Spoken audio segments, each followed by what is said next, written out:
ವೇದವ್ಯಾಸದೇವರು ವಿಷ್ಣು ರಹಸ್ಯದಲ್ಲಿ ಅಪೂರ್ವವಾದ ವೈಷ್ಣವ ದೀಕ್ಷೆ ವಿಚಾರವನ್ನು ನಿರೂಪಣೆ ಮಾಡಿ ಇಂತಹ ವೈಷ್ಣವ ದೀಕ್ಷೆಯನ್ನು ಹೊಂದಿರತಕ್ಕಂತಹ ವ್ಯಕ್ತಿ ವಿಷ್ಣು ಮಂತ್ರಗಳನ್ನು ಜಪ ಮಾಡಲಿಕ್ಕೆ ಅಧಿಕಾರಿಯಾಗ್ತಾನೆ.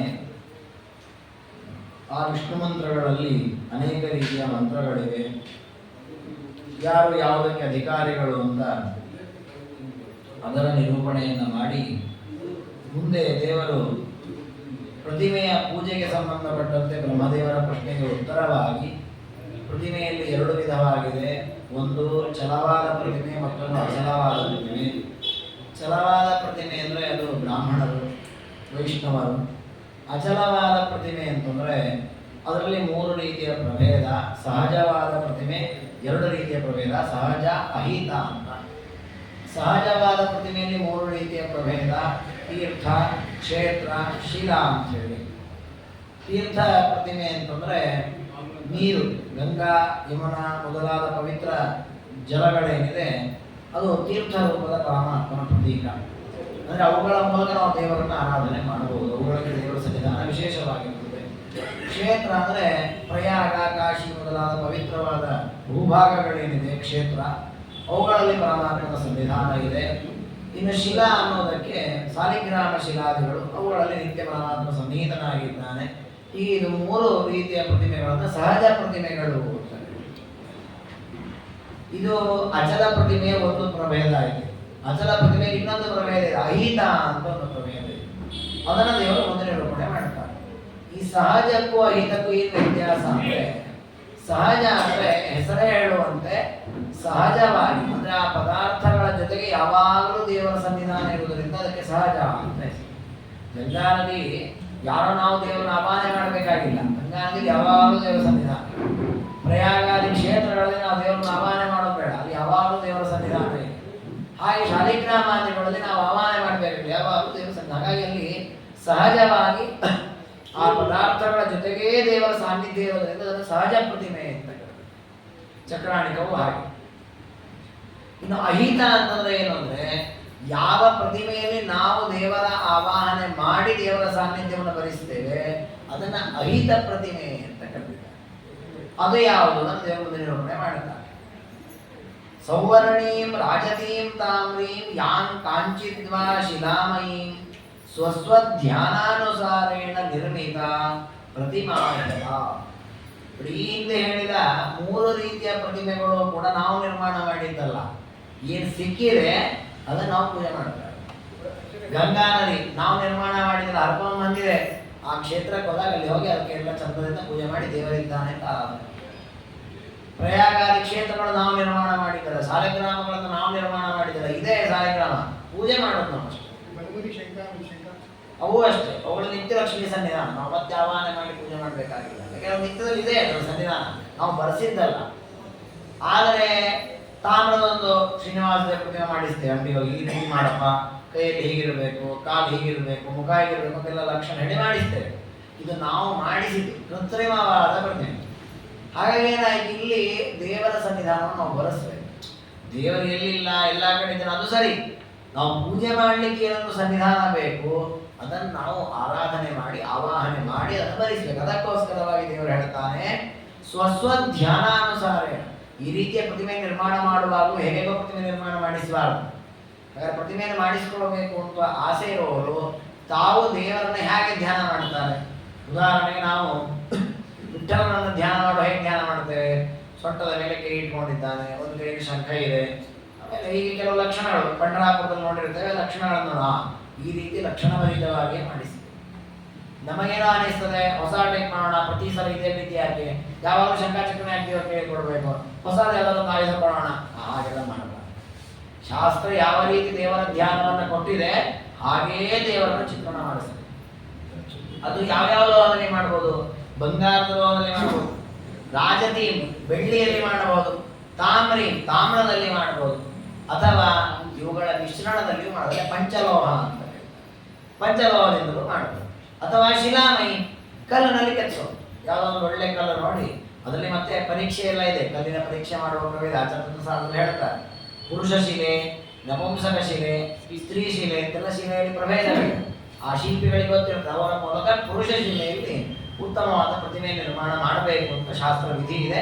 ಆ ರೀತಿಯಲ್ಲಿ ಪ್ರತಿಮೆಯನ್ನು ಮಾಡಬಹುದು. ಅದು ಮಾಡುವಾಗ ಮಾತ್ರ ಸ್ವಸ್ವಧ್ಯಾನಾನುಸಾರೇಣ. ಇದನ್ನು ನೀವು ನಮ್ಮ ಪ್ರಾಚೀನರಲ್ಲಿ ಕಾಣಬಹುದು. ನೋಡಿ, ರಾಘವೇಂದ್ರ ಗುರು ಸಾರ್ವಭೌಮರು ಒಂದು ಬಂಗಾರದ ಪ್ರತಿಮೆ ನಿರ್ಮಾಣ ಮಾಡಿದ್ದಾರೆ. ಉಡುಪಿಯಲ್ಲಿ ಕೃಷ್ಣನ ಸನ್ನಿಧಾನದಲ್ಲಿ ಅವರು ಅಲ್ಲಿ ಹೋಗಿ ಚಂದ್ರಿಕಾ ಗ್ರಂಥಕ್ಕೆ ವ್ಯಾಖ್ಯಾನ ಬರೆದಿದ್ದಾರೆ. ಅನೇಕ ದಿನಗಳ ಕಾಲ ಮಠಪ್ರವಚನ ಮಾಡಿದ್ದಾರೆ. ಒಂದು ಕೃಷ್ಣನ ಪ್ರತಿಮೆ ನಿರ್ಮಾಣ ಮಾಡ್ತಾರೆ ಬಂಗಾರದಲ್ಲಿ. ಬಟ್ ಅವ್ರು ಹೇಗೆ ಮಾಡಿದ್ರೆ ತಪ್ಪೇನೋ ಹೊಸ ಕಲ್ಪನೆ ಮಾಡಲಿಲ್ಲ. ಆಚಾರ್ಯರು ಪ್ರತಿಷ್ಠೆ ಮಾಡಿದ ಕೃಷ್ಣನ ಲಕ್ಷಣ ಏನಿದೆ ಅದರೇ ಪ್ರಕಾರದ ಒಂದು ಕೃಷ್ಣನ ಪ್ರತಿಮೆ ಮಾಡಿ. ತಾತ್ಪರ್ಯ ತಾವು ಅದನ್ನು ಧ್ಯಾನ ಮಾಡ್ತಾ ಇದ್ರು, ಆ ಧ್ಯಾನಕ್ಕನುಗುಣವಾದ ಒಂದು ಪ್ರತಿಮೆಯನ್ನು ಮಾಡಿದ್ರು. ಅದೇ ರೀತಿ ವಿಜೇಂದ್ರ ಗುರು ಸಾರ್ವಭೌಮರ ಅನೇಕ ಪ್ರತಿಮೆಗಳನ್ನು ನಾವು ಕಾಣಬಹುದು. ಕುಂಭಕೋಣ ಮಾಡೋದು ಎಷ್ಟು ರೀತಿಯ ಪ್ರತಿಮೆಗಳು, ಎಲ್ಲ ಪ್ರತಿಮೆಗಳು ಕೂಡ ಲಕ್ಷಣಭರಿತವಾದ ಪ್ರತಿಮೆಗಳೇ. ಅವಲಕ್ಷಣವಾಗಿ ಒಂದು ಪ್ರತಿಮೆಯನ್ನು ಅವರು ಮಾಡಿಲ್ಲ. ಶಾಸ್ತ್ರದಲ್ಲಿ ಲಕ್ಷಣ ಇದೆ.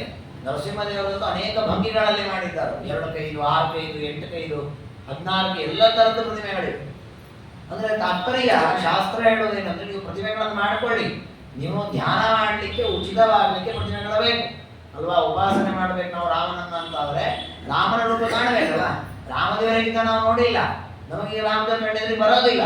ಅದಕ್ಕೆ ಏನ್ ಮಾಡಬೇಕು, ಪ್ರತಿಮೆಗಳನ್ನು ನೋಡಿ ಆ ಪ್ರತಿಮೆಗಳ ಮೂಲಕ ಇದೇ ರೀತಿ ಪರಮಾತ್ಮ ಜ್ಞಾನಾನಂದಾತ್ಮಕನಾಗಿದ್ದಾನೆ ಚಿಂತನೆ ಮಾಡಬಹುದು. ಹಾಗಾಗಿ ಪ್ರತಿಮೆಗಳ ಅವಶ್ಯಕತೆ ಇದೆ. ಹಾಗಂತ ಹೇಗೋ ಮಾಡಬಾರ್ದು, ಅದನ್ನ ಲಕ್ಷಣ ಭರಿತವಾಗಿ ಮಾಡಬೇಕು. ಇದಕ್ಕೆ ಸುಮ್ಮನೆ ಹೇಯವಾದ ದೃಷ್ಟಾಂತ ಹೇಳೋದಾದ್ರೆ, ಅಂದ್ರೆ ಜಗತ್ತಲ್ಲಿ ಹೇಗೆ ನಡೀತದೆ ಅನ್ನಲಿಕ್ಕೆ, ಈ ಗಣೇಶ ಚತುರ್ಥಿ ದಿವಸ ಗಣಪತಿಯನ್ನು ನಾವು ಪೂಜೆ ಮಾಡುವ ಕ್ರಮ ಇದೆ. ಆ ಗಣಪತಿಗೂ ಒಂದು ಲಕ್ಷಣ ಇದೆ. ಮಣ್ಣಿನಿಂದ ಗಣಪತಿಯನ್ನು ಮಾಡಿ ಪೂಜೆ ಮಾಡಬೇಕು ಅಂತ ಆಚಾರ್ಯ ಗಣಪತಿಯ ಲಕ್ಷಣವನ್ನು ಹೇಳಿದ್ದಾರೆ. ಕೈಯಲ್ಲಿ ಏನು ಆಯುಧಗಳಿವೆ, ಹೇಗಿದ್ದಾನೆ ಗಣಪತಿ, ಅದು ನೀವು ನೋಡಿದ್ರೆ ನೀವು ಎಲ್ಲರಿಗೂ ಅನುಭವಕ್ಕೆ ಇರ್ತದೆ. ಈಗ ಅದೊಂದು ಹುಚ್ಚುತನ, ಗಣಪತಿಯ ಪ್ರತಿಮೆಯನ್ನು ಮಾಡೋದು ತಲೆಗೆ ಬಂದಾಗೆಲ್ಲ ಗಣಪತಿ ಪ್ರತಿಮೆ ಮಾಡ್ತಾರೆ. ಆ ಗಣಪತಿಗೆ ಪ್ಯಾಂಟ್ ಶರ್ಟ್ ಹಾಕ್ತಾರೆ, ಗಣಪತಿನ ಬ್ಯಾಟ್ ಕೊಡ್ತಾರೆ, ಒಂದು ಮಿಲಿಟರಿ ಆನ್ ಮಾಡ್ತಾರೆ, ಏನ್ ಬೇಕು ಮಾಡ್ತಾರೆ. ಮುಖ ಸೊಣ್ಣ ಅಂತ ಇಟ್ಕೊಡೋದು, ಎಲ್ಲ ನಾವು ಬೇಕಾದ್ದೆಲ್ಲ ಮಾಡೋದು, ಮುಖ ಇಟ್ಕೊಡೋದು. ಇದು ದೇವತೆಗಳಿಗೆ ನಾವು ಮಾಡುವ ಅಪಚಾರ. ಹೀಗೆ ಮಾಡಬಾರ್ದು. ನಿಮಗೇನು ಬೇಕಾದ್ರೆ ನೀವು ಮಾಡ್ಕೊಳ್ಳಿ, ವೇಷ. ದೇವತೆಗಳನ್ನು ನಾವು ಆ ರೀತಿ ಮಾಡೋದೇನಿದೆ ಮಹಾ ಪಾಪ ಸಾಧನವಾಗುತ್ತೆ. ಅದಕ್ಕೆ ನಾವು ಹೇಗೆ ದೇವರನ್ನ ಧ್ಯಾನ ಮಾಡ್ತೀವಿ ಆ ರೀತಿಯಲ್ಲೇ ದೇವರ ಪ್ರತಿಮೆಗಳನ್ನು ನಾವು ನಿರ್ಮಾಣ ಮಾಡಿ ಅದಕ್ಕೆ ಪೂಜೆಯನ್ನು ಮಾಡಬೇಕು. ಪ್ರಾಣ ಪ್ರತಿಷ್ಠಾನಂ ತತ್ರ ಮಂತ್ರೈ ವೈದಿಕ ತಾಂತ್ರಿಕೈ. ಈ ರೀತಿ ಬೆಳ್ಳಿ, ಬಂಗಾರ, ತಾಮ್ರ, ಕಲ್ಲು ಈ ಮೊದಲಾದ ಲೋಹಗಳಿಂದ ನಾವು ಮಾಡಿದ ಪ್ರತಿಮೆಗಳೇನಿದೆ ಇದು ನಾವೇ ನಿರ್ಮಾಣ ಮಾಡಿಸಿರುವುದಾದ್ದರಿಂದ ಅದರಲ್ಲಿ ನಾವು ಆವಾಹನೆಯನ್ನು ಮಾಡೋದಕ್ಕೆ ಪ್ರಾಣ ಪ್ರತಿಷ್ಠೆ ಅಂತ ಕರೀತಾರೆ. ಪ್ರಾಣ ಪ್ರತಿಷ್ಠೆಯನ್ನು ಮಾಡದೆ ಪ್ರತಿಮೆಗಳನ್ನು ಪೂಜೆ ಮಾಡ್ಲಿಕ್ಕೆ ಬರಲ್ಲ. ಸಾಲಗ್ರಾಮ ಆಗಲ್ಲ, ಯಾರೋ ದಾನ ಕೊಟ್ಟರು ನಾಳೆಯಿಂದಲೇ ಪೂಜೆ ಮಾಡ್ಬೋದು. ಅಲ್ಲ, ಅದು ಪ್ರಾಣ ಪ್ರತಿಷ್ಠೆ ಮಾಡಿಲ್ಲ, ದೇವರ ಸನ್ನಿಧಾನ ಇದೋ ನೀವು ಮಾಡೋದು ಬೇಕಾಗಲ್ಲಿ, ಪ್ರಾಣ ಯಾವಾಗ ಇದೆ, ನಮ್ಮ ಪ್ರತಿಷ್ಠೆ ಮಾಡೋದು ಬೇಕಾಗಿದೆ. ಪೂಜೆ ಮಾಡಿದ್ರೆ ನಮ್ಮ ಪ್ರಾಣ ಪ್ರತಿಷ್ಠೆ ಹಾಳಾಗತ್ತೆ ಅಷ್ಟೇ. ಯಾವಾಗ ದೇವರ ಸನ್ನಿಧಾನ ಕರಾರ್ಚಿತ ಅಂದ್ರೆ ಅವ್ರು ಪೂಜೆ ಮಾಡಿದ್ದು ಅಂತ ಅರ್ಥ. ಅವ್ರು ಪೂಜೆ ಮಾಡಿದ್ರಿಂದ ಸನ್ನಿಧಾನ ಜಾಸ್ತಿ ಅಭಿವೃದ್ಧಿ ಆಗುತ್ತೆ. ಸನ್ನಿಧಾನ ದೇವರ ಉಪಸ್ಥಿತಿ, ಅದಕ್ಕೆ ಸನ್ನಿಧಾನ ಅಂತ ಕರೆಯುವಂಥದ್ದು. ಹಾಗಾಗಿ ಈ ಲೋಹದ ಪ್ರತಿಮೆಗಳೇನಿವೆ ಕಲ್ಲಿನದ್ದು, ಕಲಾಕರ್ಷಣೆ ಅಂದ್ರೆ ಒಳಗಿರೋ ಸನ್ನಿಧಾನ ತೆಗೆಯೋದು. ಕಲಾಕರ್ಷಣೆ ಅಂದ್ರೆ ಬೇರೆ. ಈ ಉದಾಹರಣೆ ಒಂದು ಪ್ರತಿಮೆ ಇದೆ, ಆ ದೇವರ ಪ್ರತಿಮೆಗೆ ನಾವು ಪೂಜೆ ಮಾಡ್ತಾ ಇದ್ವಿ, ಏನೋ ಎಷ್ಟೋ ವರ್ಷಗಳು ಕಳೆದ ಆ ಪ್ರತಿಮೆಯಲ್ಲಿ ಏನೋ ಭಿನ್ನ ಆಯಿತು ಅಥವಾ ಏನೋ ಸಮಸ್ಯೆ ಆಯಿತು ಅಥವಾ ಜೀರ್ಣೋದ್ಧಾರ ಮಾಡಬೇಕು ಅಂತಿದೆ, ಆಗ ಆ ಪ್ರತಿಮೆ ಪ್ರತಿಷ್ಠೆ ಮಾಡಿರ್ತೇವೆ, ಅದನ್ನ ತಗೊಂಡು ಹೋಗ್ಲಿಕ್ಕೆ ಬರಲ್ಲ, ಮತ್ತೆ ಅಲ್ಲಿ ಒಳಗೆ ಹೊರಗಿನವ್ರನ್ನ ಕೆಲಸದವ್ರು ಬಿಡ್ಲಿಕ್ಕೆ ಬರಲ್ಲ, ಮೈಲಿಗೆಯಲ್ಲಿ ಮುಟ್ಲಿಕ್ಕೆ ಬರಲ್ಲ. ಅದಕ್ಕೆ ಏನ್ ಮಾಡ್ತಾರೆ, ಆ ಸನ್ನಿಧಾನವನ್ನೆಲ್ಲ ಒಂದು ಬೇರೆ ಒಂದು ಪ್ರತಿಮೆಯಲ್ಲೋ ಬೇರೆ ಒಂದು ಕಲಶದಲ್ಲೋ ಅಥವಾ ಗಂಧದ ಕರಡು ಇತ್ಯಾದಿಗಳು ತೆಗಿತಾರೆ, ಅದಕ್ಕೆ ಪೂಜೆ ಮಾಡ್ತಾ ಇರ್ತಾರೆ. ಈ ಪ್ರತಿಮೆ ಪೂಜೆ ನಿಲ್ಲಿಸಿರ್ತಾರೆ. ಆಮೇಲೆ ಅದಕ್ಕೆಲ್ಲ ಜೀರ್ಣೋದ್ಧಾರ ಹೋದ್ರೆ ಮತ್ತೆ ಆ ಸನ್ನಿಧಾನ ಮತ್ತೆ ಅಲ್ಲೇ ಬರುವಂತೆ ಮಾಡಿ, ಅದಕ್ಕೆ ಆ ಕಲೆ ಅಂದ್ರೆ ಒಳಗಿರೋ ದೇವತಾ ಸಾನ್ನಿಧ್ಯ, ಅದನ್ನ ಆಕರ್ಷಣೆ ಮಾಡೋದು, ಅದನ್ನ ತೆಗೆದು ಬೇರೆ ಕಡೆ ಇಟ್ಕೊಂಡು ಪೂಜೆ ಮಾಡೋದು, ಆ ರೀತಿ ವ್ಯವಸ್ಥೆ. ಹೀಗೆ ಇದೆಲ್ಲ ವ್ಯವಸ್ಥೆ ಇರೋದು ಎಲ್ಲಿ ಅಂತಂದ್ರೆ ಈ ಪ್ರತಿಮೆಗಳಲ್ಲಿ ತಾಮ್ರದ್ದು, ಬೆಳ್ಳಿದು ಇತ್ಯಾದಿ ಪ್ರತಿಮೆಯನ್ನು ನಾವು ನಿರ್ಮಾಣ ಮಾಡಿದಾಗ ಅದರಲ್ಲಿ ಪ್ರಾಣ ಪ್ರತಿಷ್ಠೆಯನ್ನ ಮಾಡಿ ಅದರಲ್ಲಿ ದೇವರ ಸನ್ನಿಧಾನ ಬರಲಿ ಅಂತ ಆವಾಹನಾದಿಗಳನ್ನು ಮಾಡಬೇಕು. ಇದನ್ನ ಅಹಿತ ಪ್ರತಿಮಾ ಅಂತ ಕರೀತಾರೆ. ಇದನ್ನ ವೈದಿಕ ಮಂತ್ರಗಳಿಂದ ಹಾಗೂ ತಂತ್ರ ಮಂತ್ರಗಳು ಅಂದ್ರೆ ಪಂಚರಾತ್ರದ ಮಂತ್ರಗಳಿಂದ ನಾವು ಪೂಜೆ ಮಾಡಬೇಕು. ಪೂರ್ವೀತ ವಿಧಿನ ಪಶ್ಚಾತ್ ಪೂಜೆಯೇತ್ತಾಂ ದಿನೇ ದಿನೇ, ಅದನ್ನ ಮತ್ತೆ ನಿತ್ಯದಲ್ಲಿ ಪೂಜೆ ಮಾಡಬೇಕು. ಈ ರೀತಿಯ ಪ್ರಾಣ ಪ್ರತಿಷ್ಠೆ ಮಾಡಿದ ಪ್ರತಿಮೆಗಳ ಪೂಜೆಯನ್ನು ಮಾಡುವ ಅಧಿಕಾರ ವಿಜಯದೈವ ಈ ಪೂಜ್ಯಾಸ, ಬ್ರಾಹ್ಮಣರೇ ಪೂಜೆ ಮಾಡಬೇಕು. ನೋಡಿ, ಗಂಗಾದಿ ನದಿಗಳನ್ನ ಪ್ರಯಾಗಾದಿ ಕ್ಷೇತ್ರಗಳನ್ನ ಯಾರೂ ಪೂಜೆ ಮಾಡಬಹುದು, ಉಪನಯನ ಆಗಬೇಕು ಅಂತ ಏನಲ್ಲಿ ನಿರ್ಬಂಧ ಇಲ್ಲ.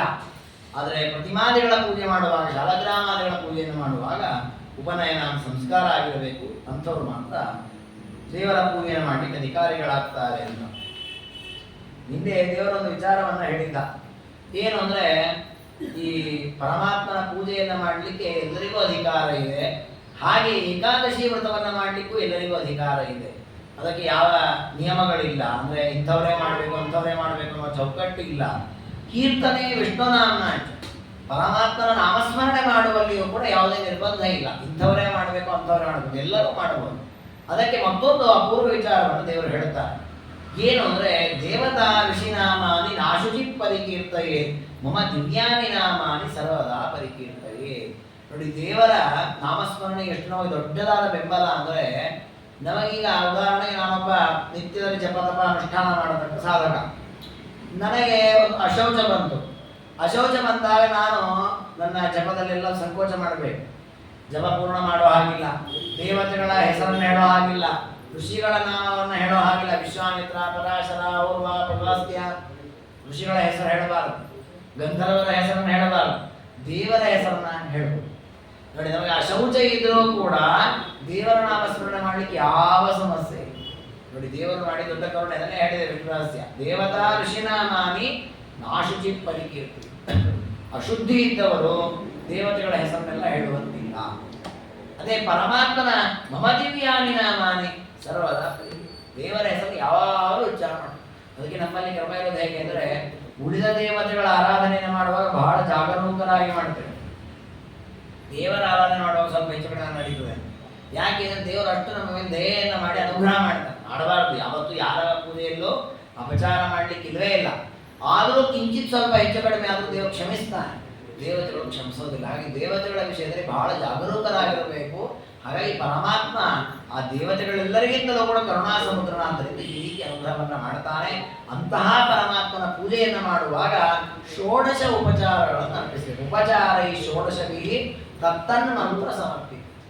ನೀವು ಯಾವುದೇ ಪ್ರತೀಕದಲ್ಲಿ ದೇವರ ಆರಾಧನೆಯನ್ನು ಮಾಡಿ ಆ ಪ್ರತಿಮೆಗೆ ಪೂಜೆಯನ್ನು ಮಾಡುವಾಗ 16 ಉಪಚಾರಗಳು, ಅರ್ಘ್ಯ, ಪಾದ್ಯ, ಆಚಮನ, ಅಂತ 16 ಉಪಚಾರಗಳಿಗೆ ಅದನ್ನು ದೇವರಿಗೆ ಅರ್ಪಣೆ ಮಾಡಬೇಕು. ತ್ರಿಕಾಲಂ ನಿತ್ಯಮಾದೃತಃ. ನೋಡಿ, 3 ಕಾಲಗಳಲ್ಲಿ ಮಾಡಬೇಕಂತ, ಬೆಳಿಗ್ಗೆ, ಮಧ್ಯಾಹ್ನ, ಸಾಯಂಕಾಲ 3 ಕಾಲದಲ್ಲಿಯೂ ಕೂಡ ದೇವರಿಗೆ 16 ಉಪಚಾರಗಳನ್ನು ಅರ್ಪಣೆ ಮಾಡಬೇಕು. ಇದನ್ನು ದೇವಸ್ಥಾನಗಳಲ್ಲಿ ಮಾಡ್ತಾರೆ. ಮನೆಗಳಲ್ಲಿ ನಮಗೆ ಅಷ್ಟು ಅನುಕೂಲಗಳಿರಲ್ಲ, ಅದಕ್ಕೆ ಒಂದು ಹೊತ್ತಾದರೂ, ಮಧ್ಯಾಹ್ನ ಒಂದು ಹೊತ್ತಾದರೂ ಕೂಡ 16 ಉಪಚಾರಗಳನ್ನು ದೇವರಿಗೆ ಅರ್ಪಿಸಿ ವೈಭವದಿಂದ ದೇವರ ಪೂಜೆಯನ್ನು ಮಾಡಬೇಕು. ಇದರಿಂದ ಪರಮಾತ್ಮ ಸಂತುಷ್ಟನಾಗ್ತಾನೆ. ಏದು ವೇದೇಶ್ವಧಿಕೃತ ತೈಸ್ತೈರೇವಾಭಿಪೂಜ್ಯತೆ. ಯಾರು ವೇದಾಧಿಕಾರವನ್ನು ಹೊಂದಿದ್ದಾರೆ, ಅರ್ಥಾತ್ ಉಪನಯನ ಸಂಸ್ಕಾರವಾಗಿದೆ, ಅವರು ಮಾತ್ರ ಇಂತಹ ಅಹಿತ ಪ್ರತಿಮೆಯನ್ನು, ಅಹಿತ ಪ್ರತಿಮೆ ಅಂದ್ರೆ ನಾವು ಪ್ರಾಣ ಪ್ರತಿಷ್ಠೆಯನ್ನ ಮಾಡಿ ಪ್ರತಿಷ್ಠೆ ಮಾಡಿದ ಹೊಸದಾಗಿ ನಿರ್ಮಿಸಿದ ಲೋಹಾದಿ ಪ್ರತಿಮೆಗಳು, ಶಿಲಾ ಪ್ರತಿಮೆಗಳೇನಿವೆ ಇವುಗಳನ್ನು ಪೂಜೆ ಮಾಡುವಾಗ ನಿಯಮಗಳು ಬಹಳ ಇದೆ. ಏನು, ಈ ಪ್ರತಿಮೆಗಳನ್ನು ಪೂಜೆ ಮಾಡುವಾಗ ಮಡಿಯಲ್ಲಿ ವ್ಯತ್ಯಾಸ ಆಗಬಾರದು. ಅದನ್ನೇ ಹೇಳ್ತಾರೆ, ಸಂಸ್ಪರ್ಶನಾತ್ ಸತ್ಯ ಸನ್ನಿಧಾನಂ ವಿನಶ್ಯತಿ. ಒಂದು ವೇಳೆ ಮೈಲಿಗೆಯಿಂದ ಮುಟ್ಟಿಬಿಟ್ವಿ ನಾವು ಪ್ರತಿಮೆಯನ್ನ, ಸನ್ನಿಧಾನ ಹೋಗಿಬಿಡ್ತೀವಿ. ಅದೇ ಸಾಲಿಗ್ರಾಮಾದಿಗಳಂತ ಹಾಗಲ್ಲ. ಈಗ ಸಾಲಿಗ್ರಾಮ ಪೂಜೆ ಮಾಡ್ತಾ ಇತ್ತು, ಮೈಲಿಗೆಯಲ್ಲಿ ಯಾರೋ ಮುಟ್ಟಿಬಿಟ್ರು, ಅವರು ಸ್ನಾನ ಮಾಡ್ಬೇಕಷ್ಟೇ, ಸಾಲಿಗ್ರಾಮಕ್ಕೆ ಏನು ಸನ್ನಿಧಾನ ಹೋಗ್ಲಿಲ್ಲ. ಅದೇ ದೇವದ ನಾನು ತಾಮ್ರದ ಪ್ರತಿಮೆ ಮಾಡಿಕೊಂಡು ಪ್ರಾಣ ಪ್ರತಿಷ್ಠೆ ಮಾಡಿ ಅದರಲ್ಲಿ ಮಾತುಕಾನ್ಯಾಸ ತತ್ವನ್ಯಾಸ ಎಲ್ಲ ಮಾಡಿ ಸನ್ನಿಧಾನವನ್ನು ಧ್ಯಾನವನ್ನು ಚಿಂತನೆ ಮಾಡಿ ಒಂದಿಷ್ಟು ಜಪದಿಂದ ತರ್ಪಣಾದಿಗಳನ್ನು ಕೊಟ್ಟು ದೇವತಾ ಸಾನ್ನಿಧ್ಯ ಬರಲಿ ಅಂತ 4 ವರ್ಷಗಳಿಂದ ಪೂಜೆ ಮಾಡ್ತಾ ಇದ್ದೆ. ಯಾರೋ ಬಂದು ಮುಟ್ಟಿಬಿಟ್ರು ಮೇಲಿಗೆಯಲ್ಲಿ, ಆಗ ಸನ್ನಿಧಾನ ಲೋಪವಾಗುತ್ತೆ. ಮತ್ತೆ ಪುನಃ ಪ್ರಾಣ ಪ್ರತಿಷ್ಠೆ ಮತ್ತೆ ಅದಕ್ಕೆ ಬಿಂಬಶುದ್ಧಿ ಎಲ್ಲ ಮಾಡ್ಬೋದು. ಹಾಗೆ ಸ್ಪರ್ಶನಾತ್ ಸತ್ಯ ಸನ್ನಿಧಾನ. ಅದಕ್ಕೆ ದೇವಸ್ಥಾನಗಳಲ್ಲೆಲ್ಲ ಮುಂಚೆಲ್ಲ ಬಹಳ ನಿಯಮ ಇತ್ತು, ಇಂಥವ್ರಿಗೆ ಪ್ರವೇಶವೇ ಇಲ್ಲ, ಇಂಥವ್ರಿಗೆ ಮಾತ್ರ ಪ್ರವೇಶ ಅಂತ. ಇವತ್ತೇನಾಗ್ಬಿಟ್ಟಿದೆ, ನೀವು ಹಾಗೆ ಹೇಳಿಬಿಟ್ರೆ ಇವರು ಪಕ್ಷಪಾತ ಮಾಡುತ್ತಾರೆ, ಹಾಗೆ ಮಾಡ್ತಾರೆ, ಹೀಗೆ ಮಾಡ್ತಾರೆ ಎಲ್ಲ ಬೈತಾರೆ.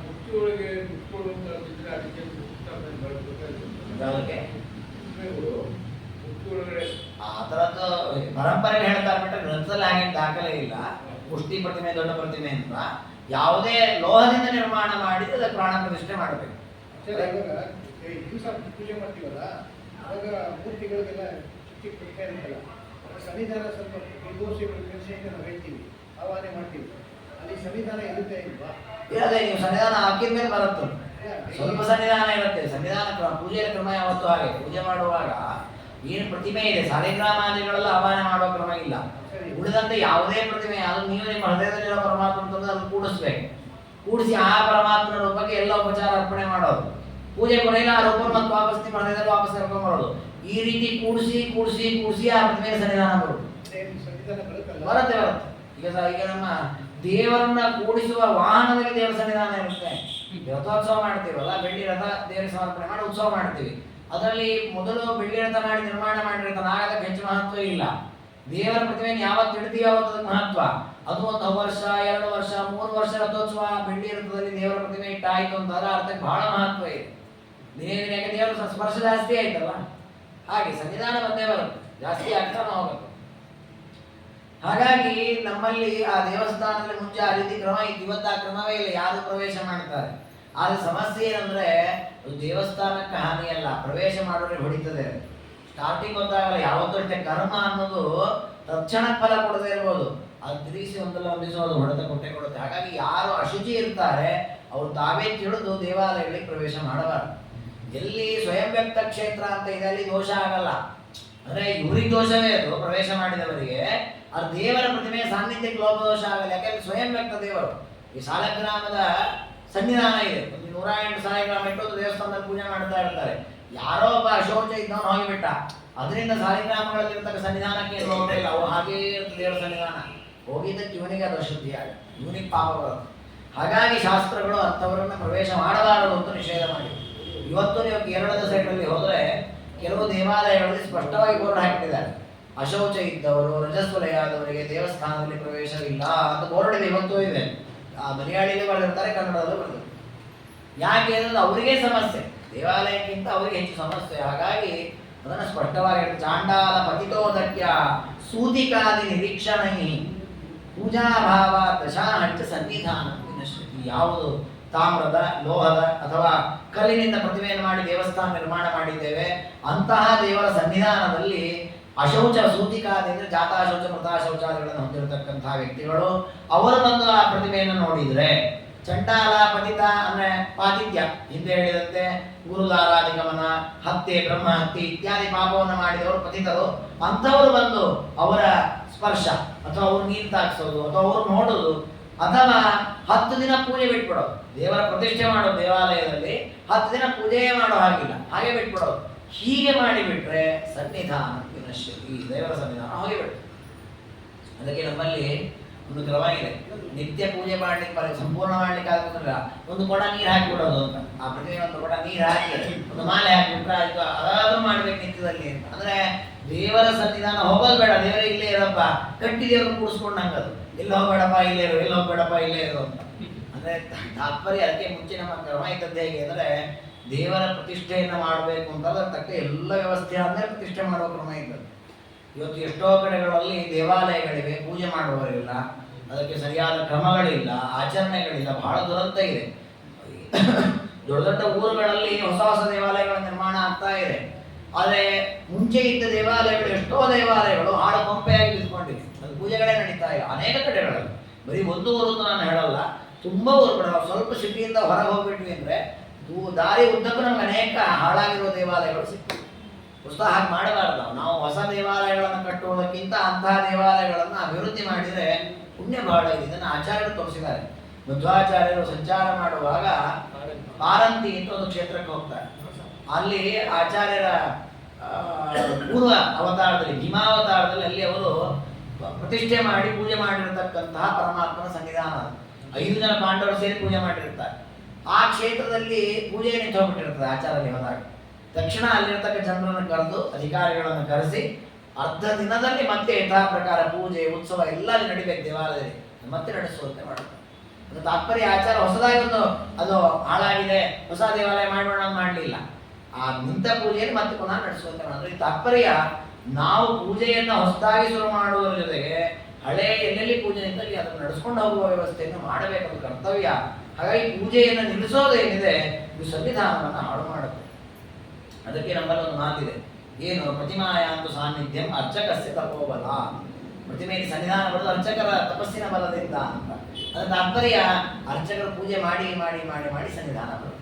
ನಾವು ಪೂಜೆ ಮಾಡೋದೇ ಇಲ್ಲ ಅಂದರೆ 10-15 ದಿನಗಳಾದ ಪೂಜೆ ಇಲ್ಲ, ದೇವಸ್ಥಾನ ಬಾಗಿಲಾಕೊಂಡಿದೆ ಅಂದರೆ ಸನ್ನಿಧಾನ ಹೋಗಿಬಿಡ್ತಾರೆ. ಹಾಗೆ ಮಾಡಬಾರದು, ಪೂಜೆಯನ್ನು ಮಾಡ್ತಾ ಇರಬೇಕು. ಇನ್ನು ಪರದ್ರವ್ಯಾಪಹಾರಿಣ ಪರದಾರಣದ ಸ್ಪರ್ಶ ಸನ್ನಿಧಾನ ವಿನಶ್ಯತೆ. ನೋಡಿ, ಯಾರು ಮತ್ತೊಬ್ಬರ ಸಂಪತ್ತನ್ನು ಕಳ್ಳತನ ಮಾಡ್ತಾರೆ ಅಂಥವ್ರು ಬಂದು ಪ್ರತಿಮೆಯನ್ನು ಮುಟ್ಟಿದ್ರೆ ಆ ಪ್ರತಿಮೆ ಸನ್ನಿಧಾನ ಹೋಗಿಬಿಡುತ್ತೆ.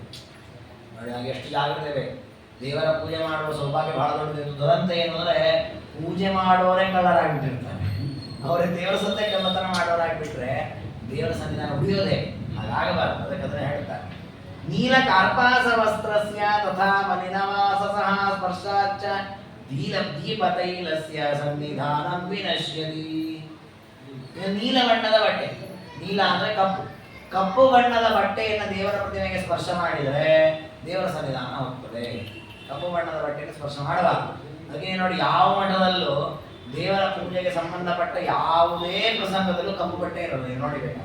ಅವ್ರು ಬೇರೆ ಬೇರೆ ಕಲರಿನ ಬಟ್ಟೆ ಇರ್ತದೆ, ಬಿಳಿ ಬಣ್ಣದ ಬಟ್ಟೆ ಇರ್ತದೆ, ದೇವರ ಭುಜಂಗಿಸ್ಲಿಕ್ಕಾಗಲಿ ಅಥವಾ ಅವರು ಒರೆಸುವ ಬಟ್ಟೆ ಆಗಲಿ, ಯಾವುದೇ ಬಟ್ಟೆ ನೋಡಿ ಎಲ್ಲೋ ಕಪ್ಪು ಬಣ್ಣದ ಬಟ್ಟೆ ಉಪಯೋಗ ಮಾಡಲ್ಲ. ಯಾವ ದೇವಾಲಯದಲ್ಲೂ ಮಾಡಲ್ಲ, ಯಾವ ಇದರಲ್ಲೂ ಮಾಡಲ್ಲ ಮಠಗಳಲ್ಲಿ.